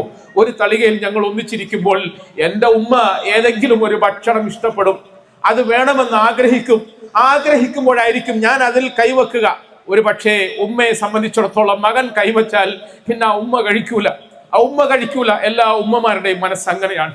അതുകൊണ്ട് എൻ്റെ ഉമ്മ എനിക്കിഷ്ടപ്പെട്ട ഒരു ഭക്ഷണത്തിൽ ഞാൻ കൈവെക്കുമ്പോൾ അതിൽ നിന്നും മാറി നിൽക്കുകയും അവർ പട്ടിണി കിടക്കുകയും ചെയ്യണ്ട എന്ന് വിചാരിച്ചുകൊണ്ട് ഞാൻ എൻ്റെ ഉമ്മയോടൊപ്പം ഒന്നിച്ചിരുന്ന് ഭക്ഷണം കഴിച്ചിട്ടില്ല. എൻ്റെ ഉമ്മയോടൊപ്പം ഒന്നിച്ചിരുന്ന് ഭക്ഷണം കഴിക്കണമായിരുന്നെങ്കിൽ ഞങ്ങളുടെ കുടുംബത്തിൽ കുറേ വിഭവങ്ങൾ ഉണ്ടാകണം, കുറേ അപ്പത്തരങ്ങൾ ഉണ്ടാകണം, സമൃദ്ധമായ തളിക വിളമ്പാൻ കഴിയണം. അതൊന്നും ഞങ്ങളുടെ കുടുംബത്തിൽ ഉണ്ടായിരുന്നില്ല. ഞങ്ങൾ സഹിച്ചു, ഞങ്ങൾ ക്ഷമിച്ചു, ഞങ്ങൾ ഞങ്ങളുടെ ഉമ്മമാരെ ആദരിച്ചു, ഞങ്ങൾ ഞങ്ങളുടെ ഉപ്പമാരെ ആദരിച്ചു, ഞങ്ങൾ ഞങ്ങളുടെ സഹോദരങ്ങളെ ആദരിച്ചു, ഞങ്ങൾ ഞങ്ങളുടെ അയൽവാസികളെ സ്നേഹിച്ചു, ഞങ്ങൾ ഞങ്ങളുടെ ബന്ധുപുത്രാദികളോട് നല്ല നിലയിൽ ബന്ധം പുലർത്തി. പ്രിയപ്പെട്ടവരെ, ഹസൻ ഹുസൈൻ റളിയല്ലാഹു അൻഹുമയുടെ പിൻഗാമികളായി, ഖുലഫാഉർ റാഷിദീങ്ങളുടെ പിൻഗാമികളായി, അഷ്റഫുൽ ഖൽഖിന്റെ പിൻഗാമികളായി, ഭൂമി ലോകത്തെ ചരിത്രം സൃഷ്ടിച്ച ഖുർആനിന്റെ വക്താക്കളായിരുന്ന മഹാരഥന്മാരുടെ പിൻഗാമികളായി 30 ജുസുവും ഓതി പഠിക്കുകയും ആ 30 ജുസുവും മനസ്സിലേക്ക് ആവാഹിച്ചെടുക്കുകയും ഇന്നു മുതൽക്ക് അങ്ങോട്ട് ആ 30 ജുസുവിന്റെ തിളക്കവും വെളിച്ചവും ജീവിതത്തിലൂടെ പ്രദർശിപ്പിക്കാൻ ശ്രമിക്കുകയും ചെയ്യുന്ന നമ്മുടെ ഈ കുഞ്ഞുങ്ങൾ, നമ്മളെല്ലാവരും തന്നെ ഇങ്ങനെ നല്ല മക്കളാകാൻ ശ്രമിക്കണം, നല്ല വാപ്പമാരാകാൻ ശ്രമിക്കണം, നല്ല ഉമ്മമാരാകാൻ ശ്രമിക്കണം, നല്ല സഹോദരിമാരാകാൻ ശ്രമിക്കണം, നല്ല സഹോദരങ്ങളാകാൻ ശ്രമിക്കണം. നമ്മുടെ ജീവിതത്തിന്റെ വിശേഷണങ്ങളെ കൊണ്ടാണ് നമുക്ക് വിലയുണ്ടാകുന്നത്. നാളെ പരലോകത്ത് ഇവിടെ നമ്മൾ അണിഞ്ഞിരുന്ന വസ്ത്രത്തിന്റെ അടിസ്ഥാനത്തിൽ നമുക്ക് ബഹുമതി ലഭിക്കുകയില്ല. ഇവിടെ നമ്മൾ സഞ്ചരിച്ചിരുന്ന വാഹനത്തിന്റെ അടിസ്ഥാനത്തിൽ ബഹുമതി ലഭിക്കുകയില്ല. പ്രിയപ്പെട്ടവരെ, നമ്മുടെ സ്വഭാവത്തിന്റെ അടിസ്ഥാനത്തിലാണ്, പെരുമാറ്റത്തിന്റെ അടിസ്ഥാനത്തിലാണ്, മനഃശുദ്ധിയുടെ അടിസ്ഥാനത്തിലാണ് നമുക്ക് ഓരോരുത്തർക്കും ഇഹത്തിലും പരത്തിലും പടച്ചവൻ വില തരുന്നത്. അതുകൊണ്ട് ഈ പരിശുദ്ധ ഖുർആൻ മനനം ചെയ്ത് സർട്ടിഫിക്കറ്റ് വാങ്ങുന്ന കുട്ടികളുടെ സന്തോഷത്തിൽ സംബന്ധിച്ചിരിക്കുന്ന ഞാനും നിങ്ങളും, എൻ്റെ പ്രിയപ്പെട്ട എൻ്റെ ശബ്ദം കേൾക്കുന്ന എല്ലാ സഹോദരന്മാരും ആദ്യമായി നല്ല മുസ്ലിമാകാൻ ശ്രമിക്കണം. നമ്മുടെ വിശ്വാസത്തെ നന്നാക്കണം, ഈമാൻ സഹിഹാക്കണം, നമ്മുടെ വിശ്വാസത്തെ ശക്തിപ്പെടുത്താൻ ശ്രമിക്കണം, നമ്മുടെ ജീവിതത്തിന്റെ അമലുകൾ നന്നാക്കണം, പ്രവർത്തികൾ നന്നാക്കണം. നേരത്തെ നമ്മൾ സൂചിപ്പിച്ചതുപോലെ വിശുദ്ധ റമദാൻ സമാഗതമാകുന്നു. ഇന്ന് ശഅബാനിന്റെ പകുതിയിൽ പവിത്രമായ ഒരു പാതിരാവിലാണ് നമ്മൾ ഇവിടെ ഇരിക്കുന്നത്. ഈ രാത്രിയിൽ നമ്മുടെ ജീവിതത്തിൽ വന്നുപോയ തെറ്റുകുറ്റങ്ങളോട് നമ്മൾ പൂർണ്ണമായി വിട പറയണം. നമ്മൾ ചെയ്തു പോയ അബദ്ധങ്ങളോടൊക്കെ പടച്ചവനോട് പശ്ചാത്തപിക്കണം. ഇനി ഒരിക്കലും തെറ്റുകുറ്റങ്ങളിലും പോരായ്മകളിലും അപകടങ്ങളിലും ചെന്ന് വീഴാതിരിക്കാൻ അള്ളാഹുവിനോട് പ്രാർത്ഥിക്കണം. ഒരു പുതിയ ജീവിതം നയിക്കാൻ ശ്രമിക്കണം. നമ്മുടെ അമലുകൾ നന്നാകണം. നമ്മുടെ വിശ്വാസവും അമലും മാത്രം നന്നായാൽ പോരാ. പ്രിയപ്പെട്ടവരെ, നമ്മൾ ജനങ്ങളുമായുള്ള ബന്ധം നന്നാക്കണം. അതിൽ ഏറ്റവും കൂടുതൽ നമ്മൾ ശ്രദ്ധിക്കേണ്ടത് ഉറ്റവരോടാണ്, ഉടയവരോടാണ്, ഉമ്മമാരോട്, മാപ്പമാരോടൊക്കെയാണ്. അവരോടൊക്കെയുള്ള നമ്മുടെ ബന്ധങ്ങൾ നന്നാക്കണം. കുടുംബജീവിതം നന്നാക്കാൻ ശ്രമിക്കണം. നല്ല ഭർത്താക്കന്മാരാകാൻ, നല്ല ഭാര്യമാരാകാൻ ഓരോരുത്തരും ശ്രമിക്കണം. അങ്ങനെ ആയാൽ നമുക്ക് നമ്മുടെ മടിയിൽ പടച്ചവൻ നല്ല മക്കളെ തരും. നമ്മുടെ മക്കളെ അല്ലാഹു സാലിഹീങ്ങളാക്കും. നമ്മുടെ ഇടപാടുകൾ നന്നാക്കണം. നമ്മൾ വായുതോരാതെ വലിയ വലിയ പ്രസംഗങ്ങൾ നടത്തുകയും നമ്മുടെ സമ്പാദ്യങ്ങൾ ദുഷിച്ചു പോവുകയും ചെയ്താൽ, ഹലാല് ഹറാമുകൾ സൂക്ഷിക്കാതെ ആരാന്റെ ഹക്കുകൾ അറിഞ്ഞോ അറിയാതെയോ നമ്മൾ സ്വന്തമാക്കി പോയാൽ, പ്രിയപ്പെട്ടവരെ, ചിലപ്പോൾ നമ്മുടെ ഈ നന്മകളെല്ലാം ചെറിയ ഒരു തുട്ടിന്റെ പേരിൽ നമുക്ക് നഷ്ടമാകും. അള്ളാഹു നമ്മളെയൊക്കെ കാത്തുരക്ഷിക്കുമാറാകട്ടെ. നമ്മുടെ പെരുമാറ്റങ്ങൾ നന്നാക്കണം, ഇടപാടുകൾ നന്നാക്കണം, കൊടുക്കൽ വാങ്ങലുകളും കച്ചവടാദി ബന്ധങ്ങളും നന്നാക്കാൻ ശ്രമിക്കണം. അവസാനമായി നമ്മുടെ സ്വഭാവം നന്നാക്കണം. എല്ലാവരോടും ചിരിക്കണം. മഹാനായ റസൂൽ സല്ലല്ലാഹു അലൈഹി വസല്ലമ തങ്ങൾ ശഅബാനിന്റെ പകുതിയിലെ രാത്രിയിൽ ഇബാദത്ത് എടുക്കുന്നതിന്റെ മഹാത്മ്യത്തെ സംബന്ധിച്ചിട്ട് പറഞ്ഞു. ഞാൻ നേരത്തെ സൂചിപ്പിച്ചതുപോലെ ഒരു പക്ഷേ നമ്മുടെ സമുദായത്തിൽ ചില ആളുകൾക്ക് അതിൽ അഭിപ്രായ വ്യത്യാസങ്ങളുണ്ട്. ഹദീസ് സഹീഹാണോ അല്ല ദഈഫാണോ എന്നൊക്കെ അഭിപ്രായ വ്യത്യാസങ്ങളുണ്ട്. എന്നാൽ സഹീഹായ നിലയിൽ ഏവരും ഏകോപിച്ചു പറഞ്ഞ ഹദീസിൽ ഒരു വചനമുണ്ട്. ഈ നിസ്ഫു ശഅബാനിൽ അല്ലാഹു സുബ്ഹാനഹു വ തആല അവന്റെ ഭാഗത്തുനിന്ന് ഒരു വിളിയാളം ഭൂമിയിൽ പ്രഖ്യാപിക്കും. ആരെങ്കിലും ഉണ്ടോ തൗബ ചെയ്യാൻ ആഗ്രഹിക്കുന്നവർ? അവർക്ക് ഞാനിതാ തൗബ നൽകാം എന്ന് അള്ളാഹു പറയും. അത് അഭിപ്രായ വ്യത്യാസമൊന്നുമില്ല. ആരെങ്കിലും ഉണ്ടോ തങ്ങളുടെ ജീവിത പ്രയാസങ്ങളുടെ പേരിൽ വീർപ്പുമുട്ടുന്നവർ? ഉണ്ടെങ്കിൽ ഇങ്ങോട്ട് വാ, എന്നോട് ചോദിക്കൂ, അവരുടെ ജീവിത പ്രയാസങ്ങളെ ഞാൻ മാറ്റിത്തരാം എന്ന് പറയും. എല്ലാവർക്കും പുറത്തു കൊടുക്കും, എല്ലാവരുടെ ദുആക്കളും സ്വീകരിക്കും, എല്ലാവരോടും കനിവ് കാട്ടും റഹ്മാനായ റബ്ബ്. പക്ഷേ റസൂലുള്ളാഹി സ്വല്ലല്ലാഹു അലൈഹി വസല്ലമ തങ്ങൾ സഹീഹായ റിവായത്തിൽ, ആർക്കും അഭിപ്രായ വ്യത്യാസമില്ലാത്ത റിവായത്തിൽ ഇപ്രകാരം പറഞ്ഞു: രണ്ടു കൂട്ടർക്ക് മാത്രം അള്ളാഹു ഇന്നും കനിവ് നൽകുകയില്ല. അതിലൊന്ന് പരസ്പരം വിദ്വേഷം വെച്ചുകൊണ്ട് നടക്കുന്നവരാണ്, പക വെച്ച് നടക്കുന്നവരാണ്, അസൂയ കൊണ്ട് നടക്കുന്നവരാണ്, അങ്ങോട്ടും ഇങ്ങോട്ടുമുള്ള പെരുമാറ്റത്തിൽ മനുഷ്യത്വരഹിതമായി പെരുമാറുന്നവരാണ്. മനസ്സിൽ മറ്റൊരാളെ കുറിച്ചിട്ട് പകയും വിദ്വേഷവും കൊണ്ട് നടക്കുന്നവർക്ക് പടച്ചവൻ ഈ പാതിരാത്രിയിൽ പോലും പുറത്തു കൊടുക്കൂല എന്ന് അള്ളാഹുവിന്റെ റസൂൽ സല്ലല്ലാഹു അലൈഹി വസല്ലം പറഞ്ഞു. അതുകൊണ്ട് പ്രിയപ്പെട്ട സഹോദരിമാരെ, സഹോദരങ്ങളെ, ഇന്നത്തെ രാവോടുകൂടി നമ്മളൊരു പുതിയ മനുഷ്യനാകണം. നമ്മുടെ ജീവിതത്തെ കഴുകി വൃത്തിയാക്കാൻ നമുക്ക് കഴിയണം. നാളെ മുതൽക്ക് നമ്മൾ ഖുർആനിന്റെ ജീവിച്ചിരിക്കുന്ന ഉപമകളാകാൻ ശ്രമിക്കണം. നമ്മുടെ നാവിൽ നിന്ന് മുതിർന്നു വീഴുന്ന ഖുർആനിന്റെ പാരായണം കൊണ്ട് ഒരക്ഷരത്തിന് പകരം 30 നന്മ നമ്മൾ നേടണം. ഓരോ ആയത്തുകൾ ഓതുമ്പോഴും സ്വർഗത്തിന്റെ ഓരോ പടികളിൽ നമുക്ക് കയറാൻ കഴിയണം. അത് പരലോകത്താണ് എന്ന് നമ്മൾ വിചാരിക്കരുത്. ഇഹലോകത്തും നമ്മളുടെ ഓരോ നിമിഷത്തെയും പ്രവർത്തനം കൊണ്ട് ഖുർആനിലേക്ക് സമൂഹത്തെ ക്ഷണിക്കാൻ നമുക്ക് സാധിക്കണം. നമ്മുടെ സത്യസന്ധമായ സംസാരം കൊണ്ടും സൽസ്വഭാവത്തോടു കൂടിയുള്ള പെരുമാറ്റം കൊണ്ടും ജനങ്ങളുടെ മുമ്പിൽ ഞാനൊരു ഖുർആനിന്റെ ആളാണെന്ന് പ്രകടിപ്പിക്കുകയും ജനങ്ങൾക്ക് എന്നിലൂടെ ഖുർആനിന്റെ വരികളും സന്ദേശവും വായിച്ചെടുക്കാൻ കഴിയുകയും വേണം. ഓരോ പെണ്ണുങ്ങളും ശ്രദ്ധിക്കണം. നിങ്ങൾക്ക് ചുറ്റുമുള്ള പെണ്ണുങ്ങൾ നിങ്ങളെ മാനദണ്ഡമാക്കി, അളവുകോലാക്കി ഖുർആനിന്റെ ആശയങ്ങളെയും സന്ദേശങ്ങളെയും വായിച്ചെടുക്കണം. വെറുതെ നമ്മൾ സൗന്ദര്യവർദ്ധക വസ്തുക്കളും മറ്റ് വിഭവങ്ങളും അതിന്റെ ഭ്രമത്തിന് അടിമപ്പെട്ടുകൊണ്ട് ജീവിതം പാഴാക്കരുത്. നമ്മുടെ സമയങ്ങൾ പാഴാക്കരുത്. ഓരോ പുരുഷന്മാരും കച്ചവടക്കാരനാണെങ്കിൽ അവന്റെ കച്ചവടത്തിലൂടെ സമൂഹത്തെ ദീനിലേക്ക് ക്ഷണിക്കാൻ കഴിയണം. ഭരണാധികാരിയാണെങ്കിൽ അവന്റെ ഭരണത്തിലൂടെ, പള്ളി കമ്മിറ്റി മെമ്പർ ആണെങ്കിൽ പള്ളി ഭരണത്തിലൂടെ, ഒരു ഉസ്താദ് ആണെങ്കിൽ അദ്ദേഹത്തിന്റെ അധ്യാപനത്തിലൂടെ, ഇമാമാണെങ്കിൽ അദ്ദേഹത്തിന്റെ ഇമാമത്ത് എന്ന് പറയുന്ന നേതൃത്വത്തിലൂടെ നിങ്ങളും ഞാനും ഒക്കെ ഒരു നല്ല മനുഷ്യനാകാൻ ശ്രമിക്കുക, നല്ല മുസ്ലിം ആകാൻ ശ്രമിക്കുക. ഖുർആനിനെ അക്ഷരാർത്ഥത്തിൽ നമ്മുടെ ജീവിതത്തിൽ ചേർത്ത് പിടിക്കാനും ഉയർത്തിപ്പിടിക്കാനും ശ്രമിക്കുക. അല്ലാഹു സുബ്ഹാനഹു വ തആല എനിക്ക് നിങ്ങൾക്കും ഒക്കെ അതിന് തൗഫീഖ് നൽകി അനുഗ്രഹിക്കുമാറാകട്ടെ. നാളെ പരലോകത്ത് ഖുർആനിന്റെ അഹ്ലുകാരായി, അല്ലാഹുവിന്റെ പ്രത്യേക ദാസന്മാരായി ഉയർത്തെഴുന്നേൽപ്പിക്കപ്പെടുന്ന ഭാഗ്യശാലികളിൽ അള്ളാഹു നമ്മളെ ഒക്കെ ഉൾപ്പെടുത്തി അനുഗ്രഹിക്കുമാറാകട്ടെ. നമ്മളെ ഈ കോലത്തിലൊക്കെ പോറ്റി വളർത്തിയ നമ്മുടെ പ്രിയങ്കരായ മാതാപിതാക്കൾ ഇന്ന് നമ്മളിൽ നിന്നും മൺമറഞ്ഞ് കബറിടങ്ങളിൽ ഒറ്റയ്ക്ക് കഴിയുന്നു. ഞാൻ മന്നയിൽ വന്ന് നിങ്ങളെ സംബോധന ചെയ്തുകൊണ്ട് സംസാരിക്കുന്നതിന്റെ ഇടയിൽ ആദ്യമായി വന്നപ്പോൾ ആ മന്നപ്പറമ്പിന്റെ ഗേറ്റിന്റെ മുമ്പിൽ പോയി നിന്നുകൊണ്ട് അസ്സലാമു അലൈക്കും യാ ദാറ ഖൗമിൽ മുഅ്മിനീൻ എന്ന് പറഞ്ഞു.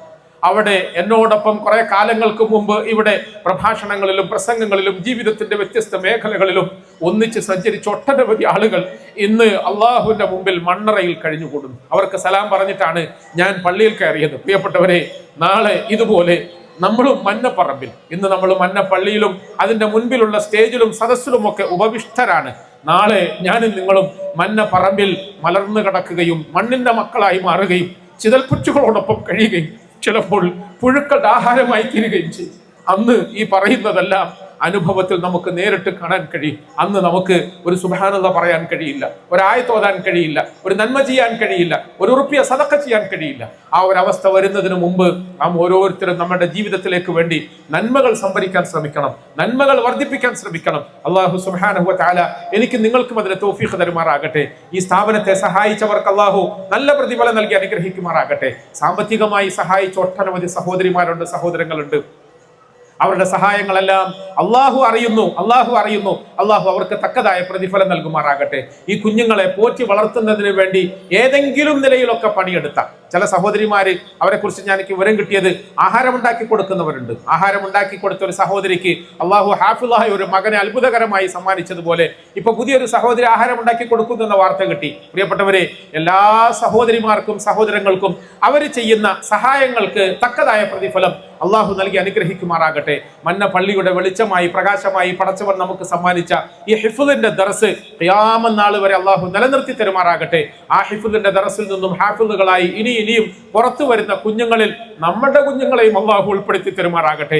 ആ കുഞ്ഞുങ്ങൾക്ക് ഏതെങ്കിലും തരത്തിലുള്ള സഹായ സഹകരണങ്ങൾ സമ്മാനിക്കാനുള്ള സൗഭാഗ്യം മഹല്ലുവാസികളായ ദേശവാസികളായ നമുക്കൊക്കെ അള്ളാഹു നൽകി അനുഗ്രഹിക്കുമാറാകട്ടെ. നമ്മുടെ ഇന്നത്തെ ഈ സദസ്സിനെയും സംസാരത്തെയും ഒക്കെ അള്ളാഹു സ്വീകരിക്കുമാറാകട്ടെ. നമ്മുടെ രോഗങ്ങളും വേദനകളും വിഷമങ്ങളും ഒക്കെ അള്ളാഹു മാറ്റി തരുമാറാകട്ടെ. അവസാനം നമ്മളെ എല്ലാവരെയും അള്ളാഹു തആല അവന്റെ ജന്നാത്തുൽ ഫിർദൗസിൽ ഒരുമിച്ച് കൂട്ടി സന്തോഷിപ്പിക്കുമാറാകട്ടെ. വആഖിറു ദഅവാന അനിൽ ഹംദുലില്ലാഹി റബ്ബിൽ ആലമീൻ. വസ്സലാമു അലൈക്കും വറഹ്മത്തുള്ളാഹി വബറകാതുഹു.